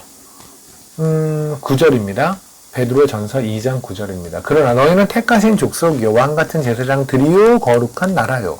이때 왕 같은 제사장이라고 하셨잖아요. 우리가. 그죠? 그럼 우리가 왕 같은 제사장이 되는 것은 우리가 뭔가를 입었다는 거잖아요. 그죠? 아론이 제사장이 될 때 제사장의 옷을 입었으니 제사장이 된 것처럼 우리도 어떤 옷을 입었으니 제사장이 된다고 하는 것은 그렇게 어려운 등식이 아니잖아요. 그죠? 그리고 다시 말하면 아론이 제사장이 됐어요. 그때 에봇이라는 거, 제사장의 옷, 그 대표적인 게 에봇이라는 걸 입었어요. 그렇다면 우리가 그리스도인이 될 때는 그리스도의 옷을 입어요. 그리스도 옷이라는 말이 왜 나오냐면 로마서를 보시면 로마서 13장입니다. 14절이에요. 오늘 여러분이 그리스도의 옷에 대해서 정확하게 정리가 좀 되셨으면 좋겠어요. 오늘 이후로는 누구한테 가르칠 수 있게. 여태까지 제가 그리스도에서 워낙 많은 설교를 했어요. 그래서 많이 들으셨는데 오늘 제가 차근차근 걸 정리를 좀 해드릴게요. 그러니까 오늘 이후로는 누구든 가르칠 수 있게 한번 해봅시다. 로마서 13장에 보면 14절에 오직 주 예수 그리스도로 옷 입고, 그렇죠? 그리스도를 입으라고요. 그리스도의 옷을 입으라고요. 하나만 더 볼게요. 원래는 갈라디아서에도 또 있는데 갈라디아서 걸 한번 더 볼게요. 갈라디아서입니다.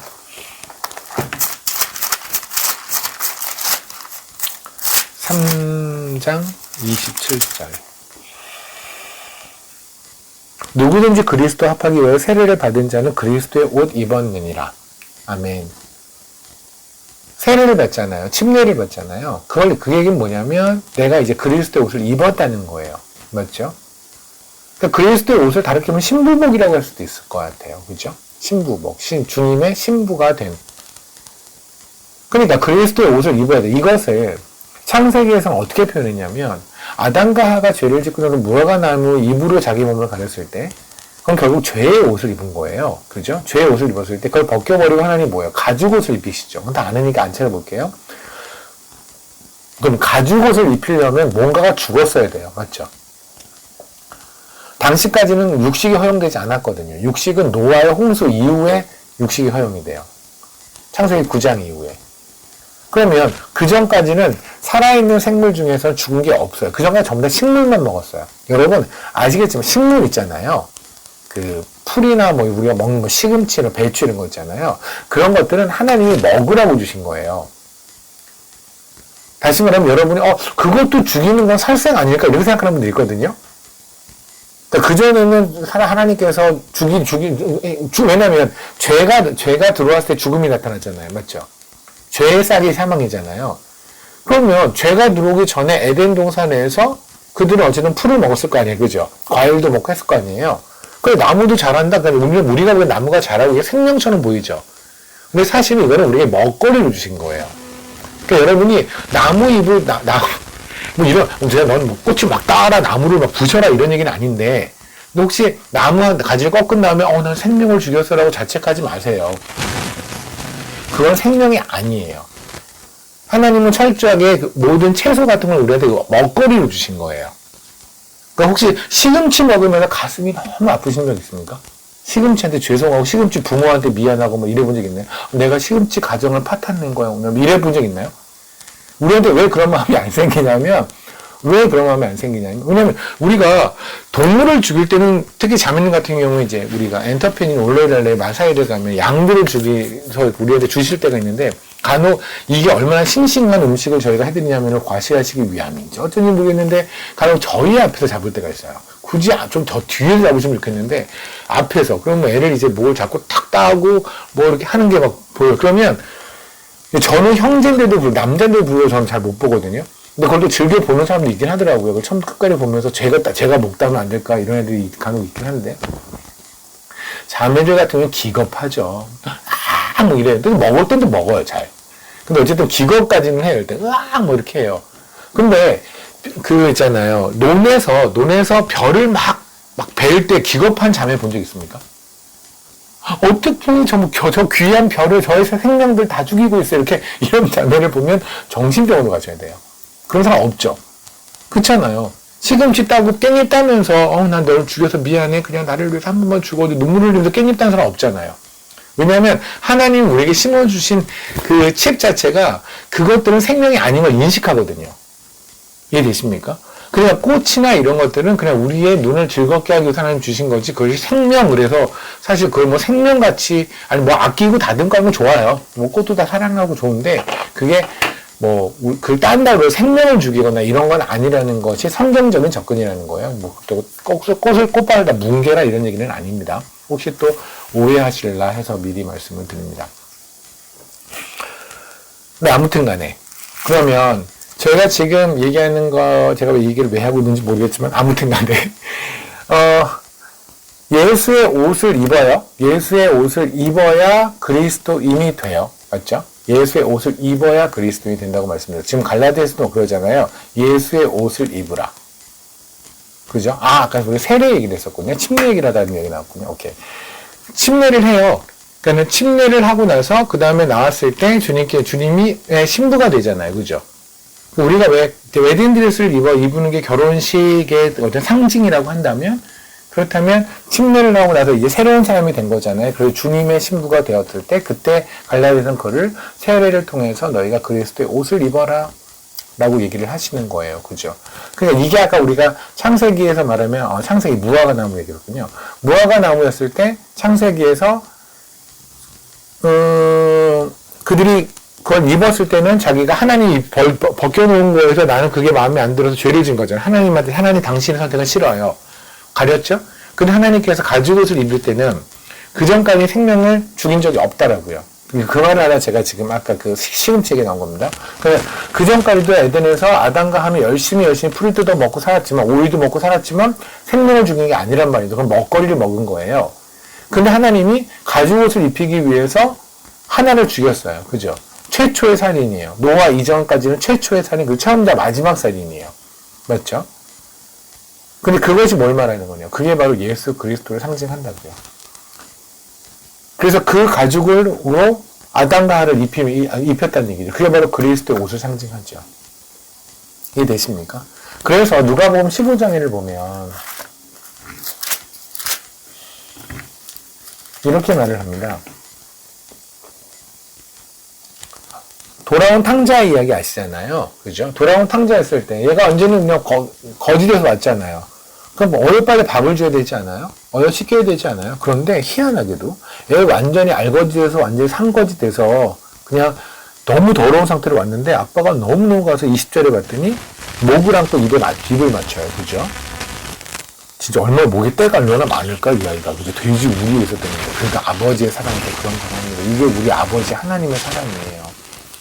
주님 앞에 정말 부탁드려요. 주님 앞에 깨끗해져서 주님 앞에 나갈 생각하지 마세요. 그건 주를 모독하는 거예요. 우리가 주 앞에 가는 거는 늘상 가장 더러운 상태예요. 주님의 얼굴을 볼 날이 없어. 내가 좀 더 삶이 좀 괜찮아지면 주 앞에 갈게요. 까불지 마세요. 우리는 언제라도 삶은 더러워요. 그냥 그게 깨우쳐졌을 때 빨리 주 앞으로 나가는 거예요. 그러면 주님은 우리의 목에 입을 맞춰주세요. 목을 안고 입을 맞추죠. 그리고 21절에 아들이 이르되 제가 너무 죄를 져서 아버지를 볼 날이 없네요. 저를 아버지가 부를 수도 없어요. 라고 했던데 이때 22절 아버지가 뭐예요? 종들에게 이르되 제일 좋은 옷을 가져와라. 순서가 이상하잖아요. 제일 좋은 옷을 가져오는 게 먼저가 아니죠. 일단 가서 씻겨야 되지 않아요? 또 옷을 입혀야 되거든요. 그래야 하나님 아버지의 앞으로 올 수 있거든요. 이게 그리스도의 옷이라고. 그리스도의 옷을 입어야 베드로 전서에 있는 것처럼 왕 같은 제사장이 된단 말입니다. 제사장이 된다는 건 무슨 말이에요? 제사장이 우리가 왜 베드로서에서 왜 왕 같은 제사장이라는지 아세요? 왜 우리가 제사장이라고 불리냐면 성전 안에서 제사장이 하는 건 뭐예요? 예배죠. 우리의 본분이 예배자라는 의미를 하시기 위해서 하나님은 우리를 왕 같은 제사장이라 부르시는 거예요. 그죠? 제사장이 되려면 제사장의 옷을 입어야 되겠네요. 아론이 제사장의 옷을 입지 않고 제사장이 될 수 없어요. 그래서 그리스도의 옷을 입혀요. 그게 바로 예수 그리스도의 보혈이겠고 주님의 모든 살가죽을 벗겼다는 거겠죠. 그죠? 그걸 상징해 바로 에봇이란 말입니다. 이해되시나요? 그러니까 우리가 그리스도의 옷을 입었다라는 것을 알려면 이 내용을 좀 더 면밀히 알려면 에봇을 공부를 해야 돼요. 그러니까 출애굽기 28장에 있는 에봇은 단순히 옛날에 고려 적에 아론이나 몇 명의 제사장들이 입었던 그 에봇에 관한 이야기, 그럼 그 사람은 이 입었구나. 그래서 무슨 색깔에서 뭐 암기해가지고 하는 그런 게 아니라, 현재 우리가 어떻게 살아가는 게 그리스도의 옷을 입은 자의 삶인지 뒤집어 가면, 우린 그리스도의 옷을, 예를 들어서 그런 거잖아요. 의사가운을 입은 사람이 의사가운을 입은 채로 막 밖에서 술 먹고 난동 부리고 이러면, 의사면 보통 술 먹지 말라고 하지 않나요? 근데 저 사람이 술 먹고 난동 부리고 이러고 있으면 뭔가 그 사람이 실력이 있는 의사일 수도 있겠죠. 그러나 일단 우리가 보기에는 그게 의사같이 보이지 않잖아요. 그죠? 그런 것처럼 우리의 삶이 어떤 구석에서 그리스도의 옷을 벗은 것 같은 삶이 있을 수 있을까요? 저번에 회식 자리에서 나도 그냥 어쩔 수 없이 소주 한잔을 했기 때문에 그래서 그리스도의 옷을 벗은 건가요? 그럼 뒤집어 가면 술을 안 먹으면 그리스도의 옷을 입고 있는 건가요? 이런 걸 생각해 볼 수 있겠죠. 그죠? 그러니까 그리스도의 옷을 입고 있는 삶은 무엇인가? 거꾸로 그리스도의 옷을 벗고 있는 삶은 무엇인가? 아마 다 궁금하실 거예요. 그죠? 이게 궁금하시다면 지금부터 얘기를 잘 들어주세요. 에봇을 보겠습니다. 출애굽기 28장이에요.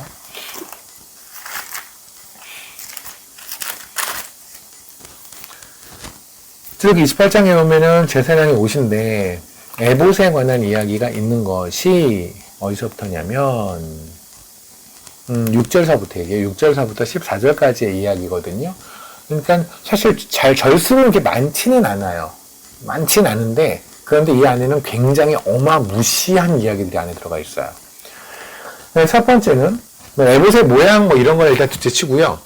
저는 일단은 포커스는 어디다 맞추냐면 모양이 안 중요하다는 얘기 아니에요. 중요해요. 근데 그것보다는 오늘 시간도 있고 그러니까 포커스는 색깔에 맞출게요. 일단은 에봇에 들어가는 색깔 하나님은 다 정하셨어요. 6절에 보면 그들이 금실과 청색과 자색과 홍색실과 가늘게 꼰 배실로 정교하게 짜서 에봇을 찢대. 그죠? 거기서 또 여러분 기억하실 게 이 제사장의 옷은요. 아까 3절에서 뭐래요? 지혜로운 영으로 세운 자들이에요. 맞죠? 지혜로운 영이 뭐예요? 성령님이잖아요. 지혜의 영. 성령이 임한 자들만이 그리스도의 옷을 입은 거예요. 이해되십니까? 다시 말하면 이 그리스도의 옷을 입었다는 건 뒤집어가면 따르게 표현하면 성령이 임한 자가 무엇인가? 성령이 이끄는 삶은 무엇인가? 성령이 이끌어지는 삶은 무엇인가? 그걸 우리가 성령의 사람이라고 그러잖아요. 성령의 사람은 무엇인가와 같은 말이라고 생각하셔도 될 것 같아요. 그죠? 그럼 5가지 금색, 청색, 자색, 홍색이라고 했는데 그건 뭘까? 그러면 이걸 오늘 어떻게 받을까? 물론 이거는 다 예수 그리스도를 상징해요. 그리스도의 옷이 아니라 그리스도를 상징하겠죠. 그죠? 그리스도를 상징하는데 그리스도의 옷을 우리가 입기 때문에 그리스도를 상징하는 이 옷을 입었을 때는 우리는 분명히 그리스도가 살았던 것, 그리스도의 무엇인가를 우리 삶에서 내보내야 되는 거예요. 맞죠? 그걸 이제 설명을 드릴게요. 첫 번째는 금색이에요. 그죠? 금색이라는 건 일단 변치 않으심을 의미를 하죠. 금이라는 건 변치 않아요. 그래서 왜 하나님을 상징할 때 금이라는 걸 참 많이 쓰잖아요. 그죠? 계시록에도 그렇고요. 하나님의 변치 않음은 하나님만의 속성이에요. 세상의 그 무엇도 다 변해요. 그죠? 근데 하나님만 변치 않으세요. 그 변치 않으시면서 우리하고 직접적으로 연관 있는 건 뭐냐면 그분의 사랑이 변치 않으세요. 아까 우리 그랬잖아요. 고멜된 애를 데리고 와서 너는 음행할 거야. 하지만 나는 너를 계속해서 사랑할 거야. 라고 하셨던 그 얘기가 바로 변치 않는 사랑이죠. 맞죠? 그러면 우리는 이것에 대해서 어떻게 배워야 될까요? 그러니까 이 변치 않는 사랑이라는 그 금색의 옷을 우리가 입고 있는 거잖아요. 아, 그럼 변치 않는 사랑에 하나님에 감사해야죠. 오케이, 감사해야죠. 근데 우리는 어떻게 살아내는 걸까요? 그러면 하나님의 변치 않는 사랑을 우리가 삶에서 살아내야 되잖아요. 저는 그리스도인들을 보면, 제가 저 포함입니다. 여러 번 말하는 게 아니라 저 포함해서 참 싸우기를 좋아하는 사람 같아요. 평화를 참 싫어한다는 생각이 들 때가 있어요. 그러니까 왜 교회에서도 보면 막 화해를 해요. 근데 조금 지나면 또 싸워요. 그래도 흉을 또 봐요. 그저께 막 화해를 했어요. 근데 좀 지나면 근데 또 그 집에서 또 그렇지 하고 또 흉을 보고 다녀요. 그럼 무슨 싸움하기 위해 태어난 사람들 같아요. 그러면 우리는 하나님한테 변치 않는 사랑을 받았어요. 우리는 계속해서 나가서 음행을 해요. 그래도 하나님은 계속해서 우리를 사랑하세요. 이 사랑을 받았잖아요. 그러면 우리도 누군가를 사랑할 때는 그의 무엇이 아니라 하나님의 사랑으로 그에 대한 사랑이 변함이 없어야 된다고요. 이해되십니까? 근데 우리는 그의 무엇으로 나의 사랑이 변해요. 계속. 그리고 하나님이 변치 않는 사랑을 받아서 내가 사랑할게요. 아니죠. 만약에 하나님이 변치 않는 사랑을 받아서 내가 지금 그 금색의 그리스도의 옷 에봇을 입고 있는 사람이라고 한다면 우리도 그렇게 살아야 하는 거예요. 보십시오. 주님이 우리를 사랑하셨을 때 우리는 안진뱅이였어요. 맞죠? 주님께서 일어나라 하셨어요. 오케이. 근데 나중에 나이가 들었네요. 나이가 들어서 저가지고 무릎이 좀 불편한 사람 같은 경우에 좀 더 시간이 더 지나면 좀 걷는데 불편할 수 있겠죠. 그래서 다시 안진뱅이가 됐다고 칩시다. 그럼 주님이 우리를 버리시나요? 왜요? 우리가 안진뱅이였을 때 사랑하셨잖아요. 그리고 우리가 안진뱅이가 됐다고 다 우리를 버리지 않으신다고, 싫어하지 않으신다고. 이해되십니까? 그럼 봅시다. 우리가 지금 교회에 들어온 모든 사람들 상태가 메롱이에요. 맞죠? 메롱이었을 때 하나님이 사랑하셨고 메롱이었을 때부터 우리는 그를 사랑해요. 그런데 이 사람이 좀 나아졌다가 다시 우리 그러잖아요. 쟤 좀 나아지는 것 같더니 다시 저러네. 그리고 또 미워하죠. 안진뱅에서 좀 섰네. 다시 안진뱅이 됐네. 그리고 미워해요. 그럼 도대체 여기서 하나님의 변치 않는 사랑을 이 삶에서 어떻게 우리는 발견할 수 있죠? 우리는 계속해서 그런다고요. 하나님에게 변치 않는 사랑을 요구하면서 우리는 삶에서 변치 않는 사랑을 줄 의향이 없어요. 다시 한번 말씀드리지만 상대의 무엇에 따라서 내가 그를 사랑하는 마음이 변하면 나는 지금 말려 있는 거예요. 우리는 거기에 요동칠 수밖에 없는 인간이지만 그 요동칠 수밖에 없는 인간을 언제나 십자가 앞으로 데려가 주시잖아요. 십자가 앞에서 주의 사랑을 보면, 변치 않는 그 사랑을 보면 우리 되게 치사하지 않아요? 갑자기 화가 나려고 그러네. 치사하지 않아요? 아니 우리는 맨날 사고치고 죄짓고 그 나쁜 짓도 하나님한테 하나님 용서해 주세요 이러는데, 근데 누군가는 그 한 번 사고 또 한 번 반복해서 쳤다고 영원히 안 볼 것처럼 또 흉보고 다니고 또 손가락질하고 다니고, 이건 아니지 않아요? 치사하잖아요. 하나님한테 요구하는 그 사랑을 여러분이 삶으로 보여주세요. 그 사랑을 보이는 건 다른 거 아니에요. 조건에 따라서 사랑하지 마세요. 상황에 따라서, 상대에 따라 사랑하지 마세요. 그냥 사랑은 그냥 사랑하는 거예요. 그가 안진명, 그래서 만약에 그가 막 진짜 안진명인 짓만 해요. 정말 도저히 가능성이 없는 짓만 해요. 오케이, 사랑해요. 근데 가끔 히트를 쳐요. 가끔 걸어요. 아유, 감사하죠. 다시 앉았어요. 아니, 그게 원래 그거잖아요. 그렇게 사랑하자고요. 그러면 교회에서는 뒷담도 없을 것이고 험담도 없을 것 같지 않아요? 진짜 너무 예쁠 것 같지 않아요? 근데 저희는 너무 좀 지속적인 평화를 싫어하는 것 같아요. 뭔가 삶에, 드라마를 많이 봐서 그러나? 드라마를 보면 처음부터 끝까지 평화 얘네가 뭐 잡아봐 그러다가 영화가 끝나면 뭐야 이게 그러잖아요. 잡아봐 그러다가 잡아 죽이기도 하고 뭐 이래 그러진 않나? 그러니까 그래야 뭔가 좀 익사이팅 하잖아요. 그죠? 갑자기 괴기 영화 듣다가 뭐 이렇게, 그러니까 영화를 보면은 막 처음에는 괜찮다가 나중에 가도 막 싸워서 극히 고조됐다가 또 풀리고 뭐 이렇게, 이거에 익숙해서 그런지 이 사람들이 평화가 계속되면 뭔가 싫어해요. 어느 순간에 되면 이 평화를 깨야겠다라는 어떤 그런 강한 욕망이 생기나 봐요. 그런 걸 죄성이라고 하거든요. 어저께까지 이뻐 보였어요. 근데 갑자기 오늘 그 사람이 안 이뻐 보여요. 죄성이거든요. 어제가 옳아요. 사랑했던 게 옳은 거예요. 미워하는 건 무엇이든 옳지 않아요. 그게 금색의 옷, 금색 띠를 가진 그리스도의 옷을 입은 자의 삶이에요. 요게 지금 벗어나면 여러분은 최소한 그거 있잖아요. 옷에서 금색을 벗겨내신 거예요. 일단 첫 번째. 그죠? 금색 벗겨낸 거. 일단 에봇 아닌 텐데 어쨌든. 두 번째 청색입니다.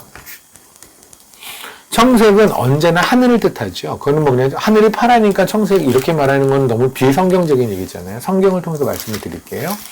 출애굽기 24장을 볼게요. 출애굽기 24장을 보면 10절입니다. 이스라엘 하나님을 보니 그의 발 아래에는 청옥을 편 듯하고 하늘같이 청명하더라. 그렇죠? 그러니까 하나님 아래 하늘을 보는데 하늘이 청옥을 편 거다고요. 하늘은 언제나 파란 색깔이 상징이에요. 이해되십니까? 그래서 민수기를 보시면 민수기 15장을 보면 37절에 볼게요. 소제목에 옷단 귀에 다는 술이라는 제목이 나오죠. 옷단 귀에 다는 술이 뭐냐면 여러분이 그냥 롭을 입었다고 생각하세요. 그러니까 왜 요새 겨울이니까 여러분 코트 있죠. 코트, 롱코트. 코트를 입으면 코트 끝에 술이 이렇게 있는 거예요. 이렇게 술이 있다고 쳐요. 근데 그 술의 색깔이 뭐냐면 청색이어야 해요. 38절. 이스라엘 자손이 명령하여 되도록 그들의 옷단 귀에 술을 만들고 청색 끈을 그 귀에 술에 더하라. 그죠? 달아요. 그럼 잘 보십시오. 여러분이 롱코트를 입었어요. 롱코트를 입은 상태에서 저 밑에 술이 달려있어요. 그걸 여러분이 볼 수 있는 확률이 있을까요? 없죠. 하루 종일 그걸 볼 일이 없죠. 그러면 그거를 보는 사람은 누구예요? 상대방이죠. 이거를 왜 달라고 하냐면 상대방이 당신들의 삶에서 하늘을 바라보는 삶을 보게 하려고요. 그러니까 우리 그러잖아요. 진짜 어떤 사람은 저 사람 진짜 믿음이 있어. 그 믿음이 있어가 뭐예요? 그 믿음을 가지고 계속 기도해갖고 아이 수능을 잘 보게 만든 그런 믿음은 믿음이 아니라니까요. 믿음이 뭐예요? 끝까지 하늘 보고 살아가는 게 믿음이에요. 요셉의 믿음이 바로 그거예요. 요셉이 뭐라고 그래요? 죽을 때. 내가 죽고 나면 나의 뼈를 나중에 너희가 애굽에서 나갈 때 그 땅, 가나안 땅에 나를 묻어줘라. 그죠? 그리고 400년이 지나서 모세 때 드디어 요셉의 뼈를 갖고 나오잖아요. 그게 바로 하늘만 바라보는 믿음이라고요. 하늘만 바라보는 거. 그죠? 히브리서 11장에 적혀있는 모든 믿음, 그들이 믿음으로 했던 사람들 뭐였어요? 믿음으로 현실을 타파하고, 믿음으로 병을 낫고, 믿음으로 시험을 합격하고, 믿음으로 아파트를 사고 했던 사람이 등장하는 건 1도 없잖아요. 그들은 믿음으로 전부 다 하늘만 꿈꿨던 사람들 아니었습니까? 다. 그게 히브리서 11장의 이야기잖아요. 믿음은 그런 거예요. 그 믿음으로 내가 살 때, 옆에 있는 사람들이 그런단 말입니다. 아, 저게 그리스도의 삶이지. 맞아. 저렇게 살아야 돼. 하늘을 봐야지. 이게 옷단 귀에다가, 옷 끝에다가 술을 달란 얘기예요. 이게 그리스도의 삶이어야 해요. 그런데 마태복음 23장을 보면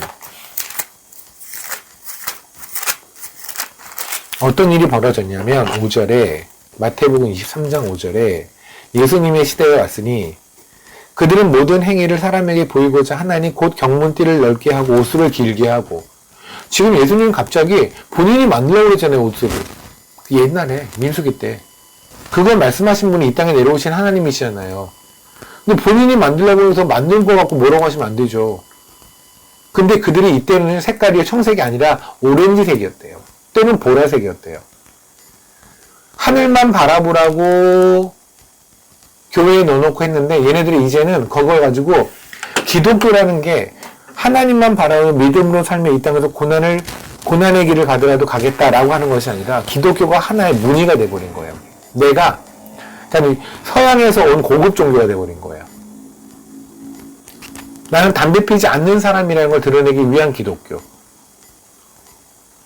그냥 고급 문화를 향유하는 그 정도로 기독교가 타락해버리니까 하늘을 바라보지 않아요. 그들은 이제 청색을 달라는 그 자리에다가 오렌지색 달고 보라색도 달고 예뻐지는 거죠. 하늘만 바라보는 사람은 되게 치열해요. 그럴 수밖에 없겠죠. 그럴 수밖에 없잖아요. 그렇잖아요. 땅에 살면서 하늘만 바라보는데 얼마나 돌불이 넘어지겠습니까? 얼마나 놀림을 당하겠습니까? 근데 혹시 그런 걸 모두 피하고 나는 그냥 좀 참한 사람? 뭐 누가 그런다고 그러더라고요. 그 결혼 정보하는 데서요. 결혼 매칭해주는 그런 데서요. 종교가 기독교면 일단은 점수가 높대요. 왜냐면 이 자매는 술 먹고 담배 피지 않을 확률이 높으니까. 그리고 뭔가 고급 문화가 있고 그 다음에 피아노 같은 것도 잘 칠 것 같으니까. 이게 높대요. 그러니까 세상에서 바라보는 기독교의 문화적인 입장에서 우리가 그 정도에 익숙하고 있다면 이게 이거예요. 이게 예수님이 왔을 때 이미 그렇게 타락해 버린 거죠. 그죠? 그래서 옷을 길게 하고 다는 그들한테 바리새인과 서기관들 하나님이 그렇게 신랄하게 비판하시잖아요. 그죠? 그게 바로 청색이에요. 여러분의 삶 보세요. 오늘 하루만 보세요. 하늘 바라봤나요? 하늘 바라봤더니 내가 지금 땅에 있는 모든 것이 다 어지러워 있지만 괜찮았나요? 아니면 하늘은 여전히 멀쩡한데 땅에 있는 것이 어지러워서 내 삶이 어지러웠나요? 하늘을 바라보는 삶, 그게 바로 그리스도의 옷을 입은 사람입니다. 그 다음에는 홍색이라는 게 등장을 하죠. 홍색이라는 게 등장하고 또 하나는 자색이 등장하는데 이 홍색은 뭐냐면 스칼렛이에요. 예수의 피색이잖아요. 그죠? 그러니까 예수의 피라는 건 다른 게 아니죠. 아가서를 잠깐 보실래요? 우리 애가 제가 이제 표현하는 건 예수의 피냄새가 나야 된다. 뭐 예수의 피냄새 이런 거 잘 쓰는데 그 얘기가 어떤 얘기냐면요. 아가서를 보면 1장에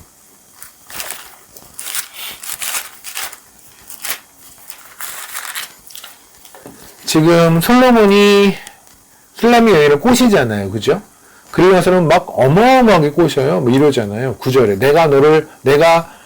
내 사랑아 내가 너를 바로의 병거의 준마에 비하겠구나. 이게 뭐냐면 내가 너한테 포르쉐 뽑아줄게. 이런 얘기예요. 너 나랑 사귈래? 그럼 내가 포르쉐 줄게. 당시에 포르쉐가 바로의 병거 아니겠습니까? 그죠? 바로가 끄는 그 병거 앞에 말 되게 좋은 거 그거겠죠 뭐. 그 다음에 우리가 너를 위해 금사슬의 은을바가 만들리라. 무슨 말이에요?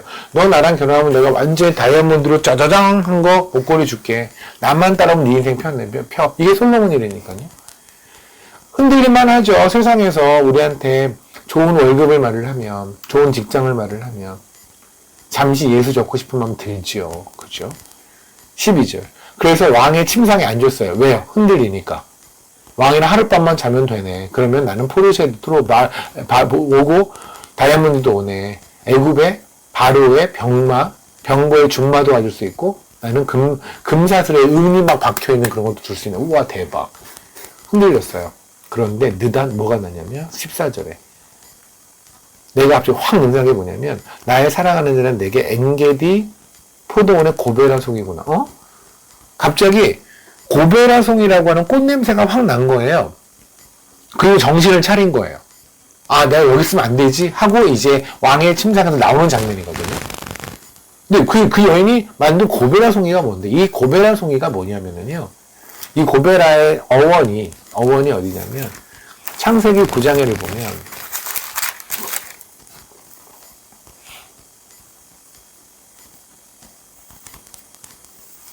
한 6장 들어갑니다. 6장에 보면 노아 홍수가 일어나기 전 하나님은 노아에게 방주를 만들라고 하시잖아요. 그죠? 그때 방주를 만들 때 역청을 바르라고 그러세요. 14절에.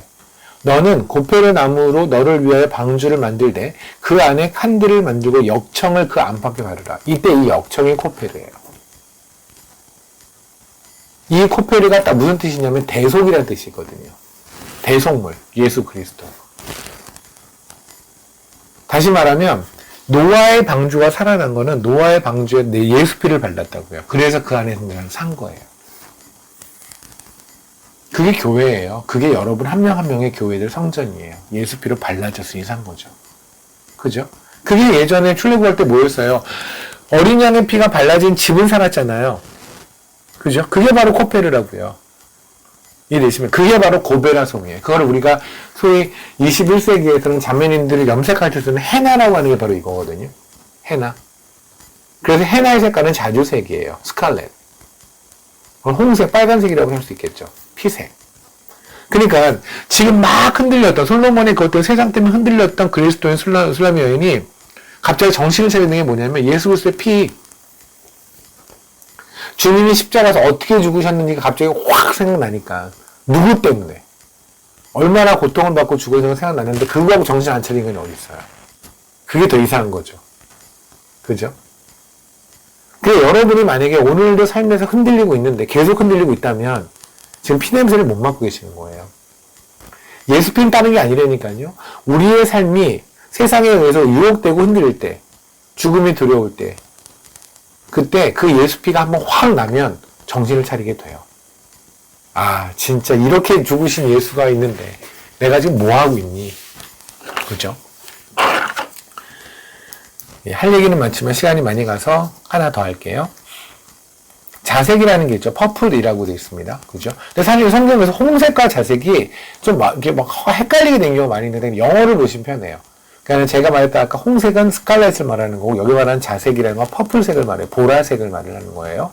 이 퍼플이란 건 뭐냐면 왕권을 상징해요. 귀족, 왕권. 그래서 이 대표적인 게 어디냐면 요한복음을 보면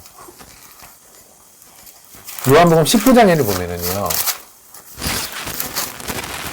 제가 여러분한테 그리스도의 교수의 사람들을 설명해 주라고 해서 이렇게까지는 우리가 기억하고 설명해 주고 하실 수 있어야 해요. 우리가 하루 동안 하는 거예요. 다음에는 제가 아니라 한 명을 지명해서 1시간 반 동안 설교를 한번 하라고 그럴까요?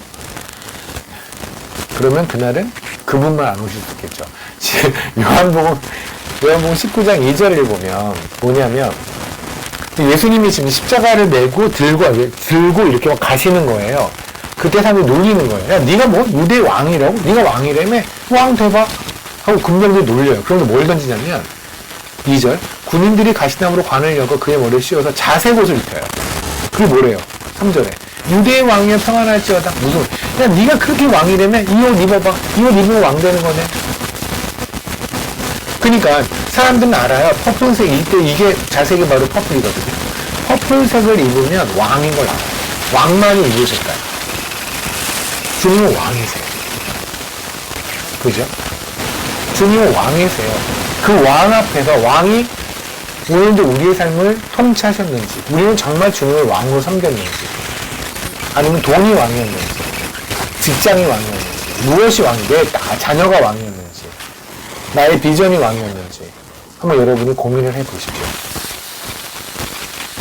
분명히 우리가 입은 그리스도의 옷은요, 그 옷을 입고 있으면 주님만 왕래해야 돼요. 그죠? 하늘만 바라봐야 돼요. 예수의 피 냄새가 풀풀 나야 돼요. 그리고 변치 않는 사랑이라는 걸 바닥에 변치 않는 사랑을 해야 돼요. 근데 만약에 그게 지금 안 되고 있다면 여러분은 그리스도의 옷을 살짝쿵 벗은 상태일 수도 있어요. 아니면 어떤 건 되는데 어떤 건 안 된다 그러면 어떤 색깔은 벗은 거겠죠. 그 다음에 마지막으로 흰색이라고 아까 그랬잖아요. 우리는 이제 배실을 짜고라는 말이 배실이라는 게 세마포 흰색을 의미를 해요. 흰색이라는 건 뭐냐면 이렇게 나눠봅니다. 예수님은 당연히 죄가 없으세요. 그죠? 죄가 없으신 그분이 피를 흘리심으로써 아까 말했던 스칼렛 그거를 통해서 우리를 하얗게 하셨죠. 그죠? 그러면 여기서 우리가 그러면 그럼 죄 짓지 않는 삶을 살아야 된다. 근데 사실 우리가 언제나 옷을 하얗게 유지할 수 없죠. 그렇잖아요. 우리가 죄 짓지 않는 삶을 살아야 되는 건 당연하지만 그렇다고 우리가 죄 짓지 않는 삶을 살아야 한다고 해서 죄를 안 짓는 게 아니잖아요. 맞죠? 그럼 이 하얀색으로 우리가 할 수 있는 삶은 뭘까? 최선을 다해 죄를 짓지 않자? 근데 그것도 맞는 것 같아요. 근데 그거보다는 더 많은 게 있는 것 같아요. 더 다른 게. 뭐냐면, 하얀신 주님이시죠? 그분이 새까만 죄를 입으셨죠. 맞잖아요. 주님께서 하나님이 이 땅에 은 30세겔짜리가 늙은 창녀가 되어 십자가에 달려 죽으셨잖아요. 하얀신 분이 까맣게 됐잖아요. 죄를 정갑하셨잖아요. 맞죠? 제 말은 여러분이 우리가 살아가면서 남의 죄를 정갑받자 그 얘기가 아니라 우리가 너무 우리의 삶이 나의 정결함과 나의 무엇을 위해서 때로는 죄 지은 사람들과의 관계 자체를 맺지 않으려고 노력하지 않는가라는 생각이 들 때가 있어요. 술집에 있는 사람들은 전도를 술집에서 정말 예수 안 믿는 사람들 칩시다. 그들은 우리 전도의 대상이 아닐까요? 우리는 너무 교회 안에서 믿는 사람들끼리의 모임만을 중시하는 경향이 있다고요. 안 나간다고요. 그들과 섞여야 되고 우리가 보내는 건 세상으로 보내잖아요. 맞죠? 만약에 우리가 지금 생각하는 것 같은 그런 게 신앙생활이라고 한다면 주님은 12제자를 만나자마자 산으로 올라가시고 끝냈어야 돼요. 그러니까 산상수훈하고 끝내셨어야 돼요. 근데 산상수훈은 기껏해야 마태복음 5장, 6장, 7장으로 그 내려오세요. 그리고 밑에서 다 생활하시잖아요. 그죠? 주님은 그들을 데리고 산에 올라가서 잠깐 초연시키는 건 얼마 안 돼요. 나머지에서 대부분이 그들을 세상을 보냈어요. 주님이 부활하고 승천하는데 뭐라고 하세요? 너희가 산에 가서 기도원에 가서 절대 나오지 마. 안 그러시잖아요. 예루살렘과 유대야 사마리아 땅 끝까지 가서. 근데 우리는 왜 세상에서 복음을 전하는 걸 그들과 섞이는 걸 두려워합니다. 그들에 의해서 영향받을까? 하나님이 더 강하세요. 그들과 있다가 쫄 수도 있어요. 오케이. 유혹이 나갈 수 있어요. 아니, 말문이 막힐 수도 있어요. 그런 경험을 통해서 다시 가세요. 죄를 졌으면, 주님을 숨겼으면, 주님을 모셔서 가세요. 그리고 다시 또 나오세요. 우리끼리 하얀 공간에서 청정 지역에서 살아가는 게 아니에요. 우리는 그런 데가 아니에요. 그죠? 우리 여러분이 영적으로 다운됐을 때 기도원에 가고 이런 거 저는 장려해요. 하지만 우리가 해야 될 것은 그것이 아니에요. 궁극적으로는. 여러분이 보내진 학교, 그리고 그 직장, 거기서 치열하게 그들과 민글하세요. 섞이세요. 그리고 그들에게 우리의 색깔을 보여주세요. 우리의 하얀색을 보여주세요. 그게 주님께서 이 땅에 오셔서 우리에게 입혀주신 그 그리스도의 옷이 아닌가 싶습니다. 그런데 마지막으로 할게요. 그 에봇에는 이 견장이라는 게 있어요. 여기 이제 견장이라고 아시죠? 이렇게 여기다 다는 거. 군대 가면 이렇게 다는 거 있잖아요. 그게 있는데 출애굽기 28장을 보면 12절입니다.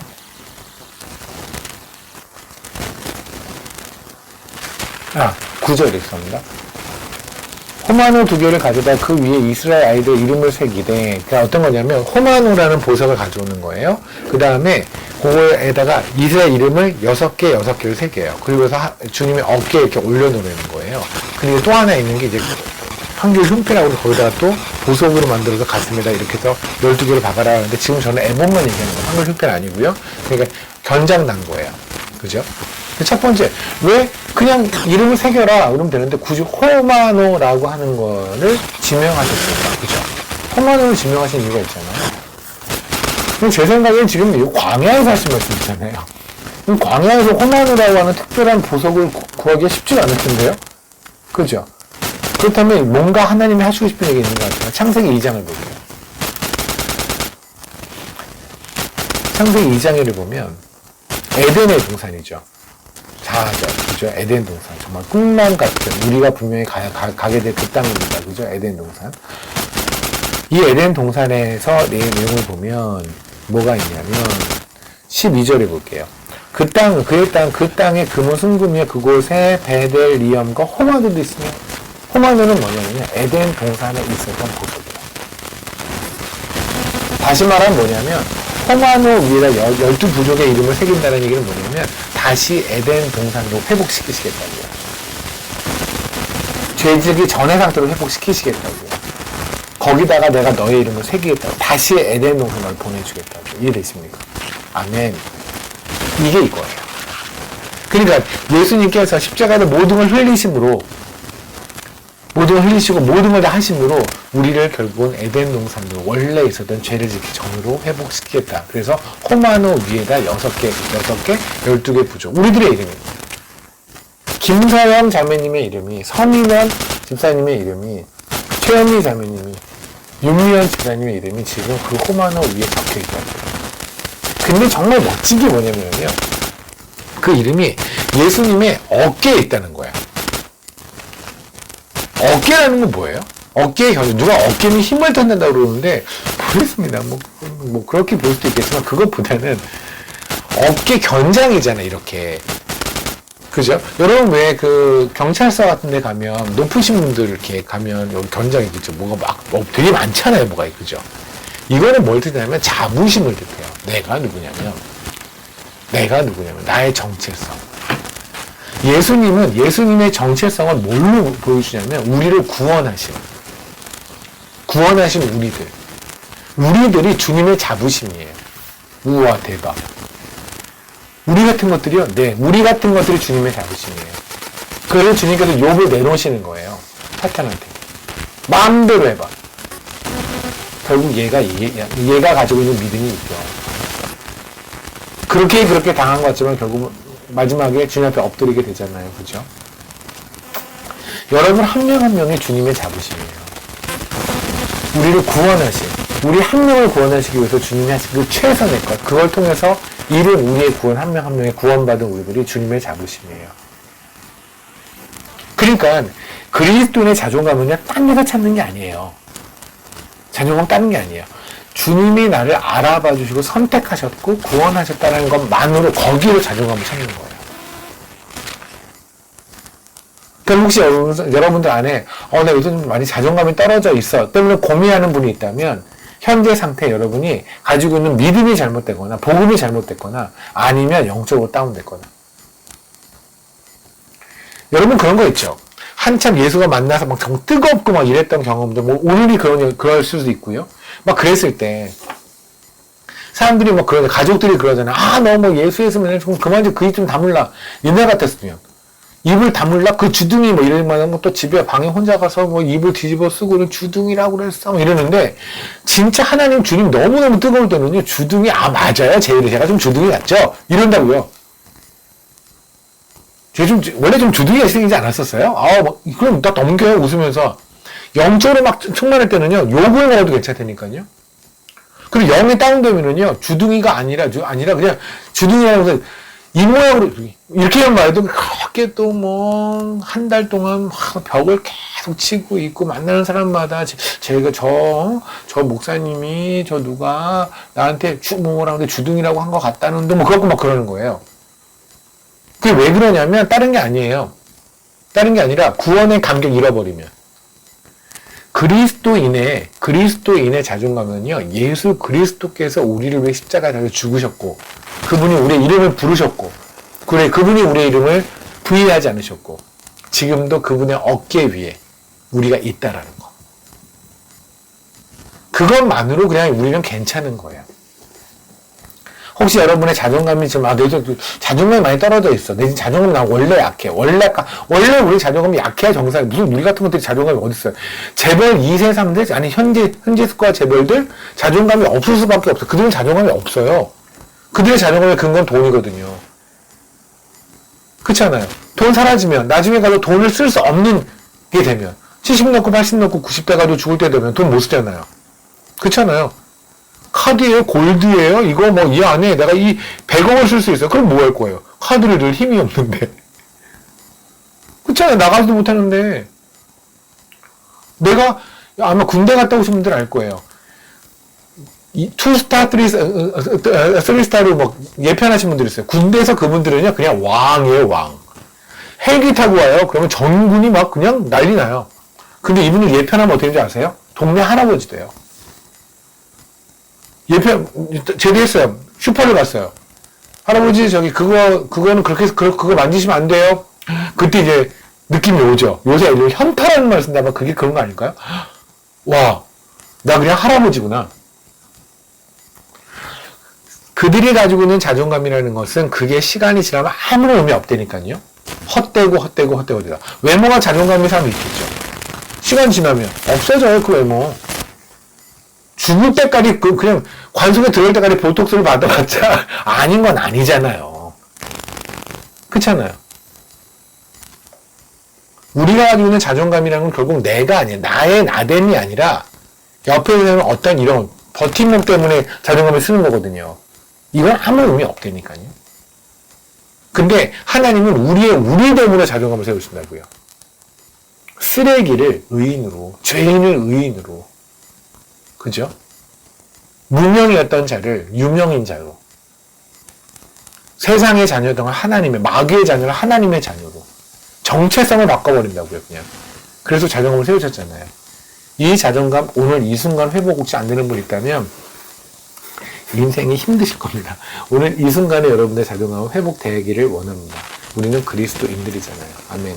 호마노 위에 있는, 주님의 어깨 위에 달려있는 에덴 동산이 여러분의 집이 되신 거예요, 이제. 우리가 무슨 오벨리스크 이러한 데 타워저 꼭대기에 우리가 사는 인물들은 아니지만, 누가 물어보면 집 어디세요? 그러면 에덴이라고 하면 또 돈 맞겠죠? 택시 탄다면 에덴을 와주세요. 그러면 물론 택시기사한테 욕을 바가지로 먹을 거예요. 그런데 마음속에 두세요. 우리의 집은 에덴이라고. 여러분 지금 살고 있는 그 아파트의 그 평수가 여러분이 아니에요. 여러분이 사는 데가 아니에요. 우리가 사는 건 에덴이에요. 우리가 한 에덴에 누셨다고 했잖아요. 하나님께서. 그죠? 그 주님의 자부심. 주님이 이렇게 어깨에다. 야, 내가 얘네들을 건졌어. 근데 이 안에 있는 애들은 기가 죽어서 내가 왜 이 어깨 위에 있는지 모르겠어. 이러고 있으면 나는 오벨리스크가 좋아. 난 주상이 좋아. 이러고 자빠져 있으면 이건 아니지 않나요? 그죠?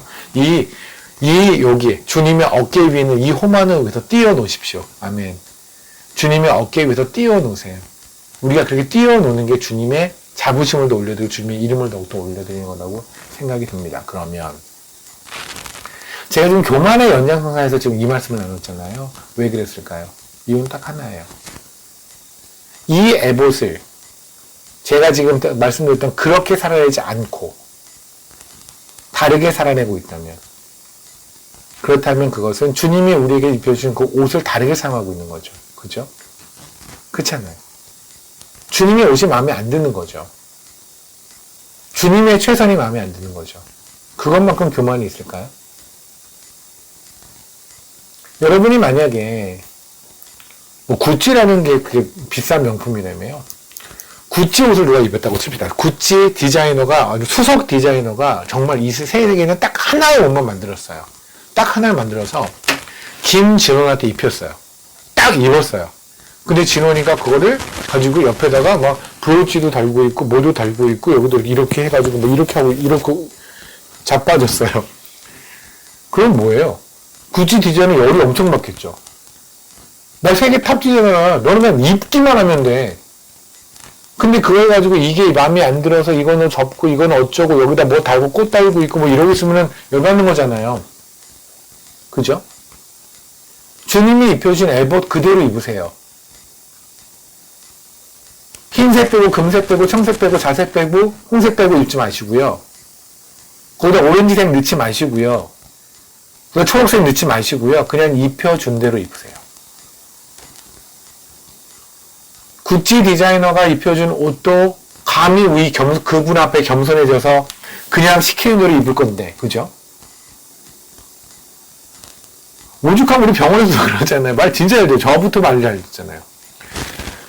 얼마 전에 제가 링거를 맞았는데 링거 이렇게 맞고 있었어요.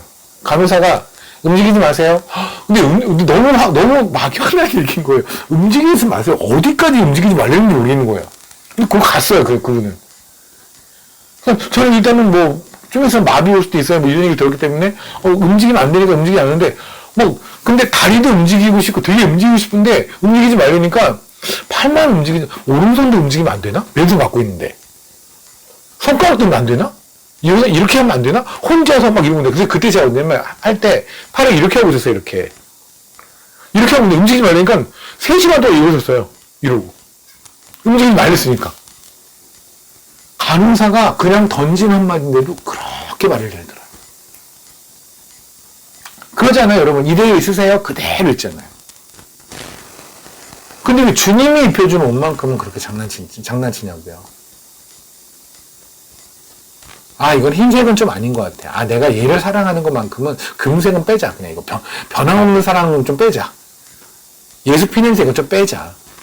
예수님이 왕은 아니, 솔직히 뭐, 돈이 왕이지, 뭘. 고객이 왕이지. 어떻게 예수가 왕이야. 좀 빼자. 에이, 자존감이라는 게 다 딴 데서 나오는 거지. 뭐, 구원받은 게 자존감이야. 에이, 그런 거 어딨어. 다 빼고 사실래요? 그게 교만이에요. 하나님이 세계 최고의, 아니, 전 우주의 최고의 디자이너가 여러분이 입혀준 옷이 그리스도의 옷이에요. 그리고 그대로 입고 있으래요. 그대로 살래요. 그대로 삽시다. 아멘. 근데 이걸 그대로 살지 못했던 사람이 아까 호세아서 3장에 있었던 인물이에요. 그거를 드라빔 옆에 놔두고 주상 옆에 놔두고 이걸 빼고 저것 빼고 이 색깔도 하고 저 색깔도 하고 이것만큼의 교만은 저는 없다고 믿습니다. 오늘 우리는 에봇에 대해서 나눴습니다. 그죠? 에봇 너무나 중요한 거. 이 그리스도의 옷이 없으면 하나님의 백성이 아니라고 하십니다. 우리는 하나님의 백성이에요. 현재 습과 우리가 그렇게 살아가고 있지 못할지언정 그래도 우리는 하나님의 백성이 맞아요. 그러면 하나님이 그래도 변치 않고 사랑하신다면 우리도 변치 않고 사랑합시다. 이제 하나님 그리고 옆에 있는 사람들. 지금 이 순간에 어떤 조건과 상황 때문에 그것 때문에 마음에 불편한 사람 있는 사람 오늘 이 예배 끝나고 늦은 시간이지만 카톡 한번 보내세요. 사랑합니다 라고 보내세요. 그렇게 사랑하세요. 그냥 조건 없이. 오늘 흔들렸던 거 주님 앞에 십자가 앞에 가서 예수 피 한번 흠뻑 맞고 정신 차리세요. 오늘도 돈이 왕이었고 세상이 왕이었다면 오늘 주님 앞에 가서 주님 당신이 왕입니다. 라고 나의 모든 주권을 드리세요. 그냥 통치권을 드려버리세요. 오늘도 우리끼리만 있기를 좋아했고 세상에 나가서 복음을 전하는 걸 두려워했다면 다시 한번 흰색의 옷을 생각하세요. 또 오늘도 땅 보느라 정신 없었으면 기어다니는 곤충들 바라보고 있었던 에스겔서 3부처럼 그랬다면 다시 한번 파이팅해서 하늘 바라봅시다. 곧 가요. 곧 가요. 월드컵 3번, 4번, 5번, 6번 안에 그거 보면 우리 다 저기서 만나요. 곧 만나요. 저기서. 그때 후회 없이 만납시다. 그리고 우리의 무너진 자존감들 아니요. 우리의 자존감을 무너뜨리고 있는 세상에 없어요. 없어요. 왜냐하면 하나님이 어떤 상황에도 그분의 어깨 위에서 우리를 내려놓지 않거든요. 떨어진 자존감이 있거나 자존감이 전 많이 낮아요. 이런 쓸데없는 소리 하지 마시고요. 주님이 불러주신 그자. 주님이 지명하여 불렀느니 너는 나의 것이라. 그렇게 부르는 거 믿고 자존감 높게 그냥 하늘 치솟는 자존감으로 살아봅시다. 기도하시겠습니다. 주님 감사합니다. 오늘 주신 말씀처럼 그렇게 그리스도의 옷 제대로 단단하게 입고 살겠습니다. 그렇게 살 수 있게 도와주십시오. 감사합니다. 예수님 이름으로 기도드렸습니다.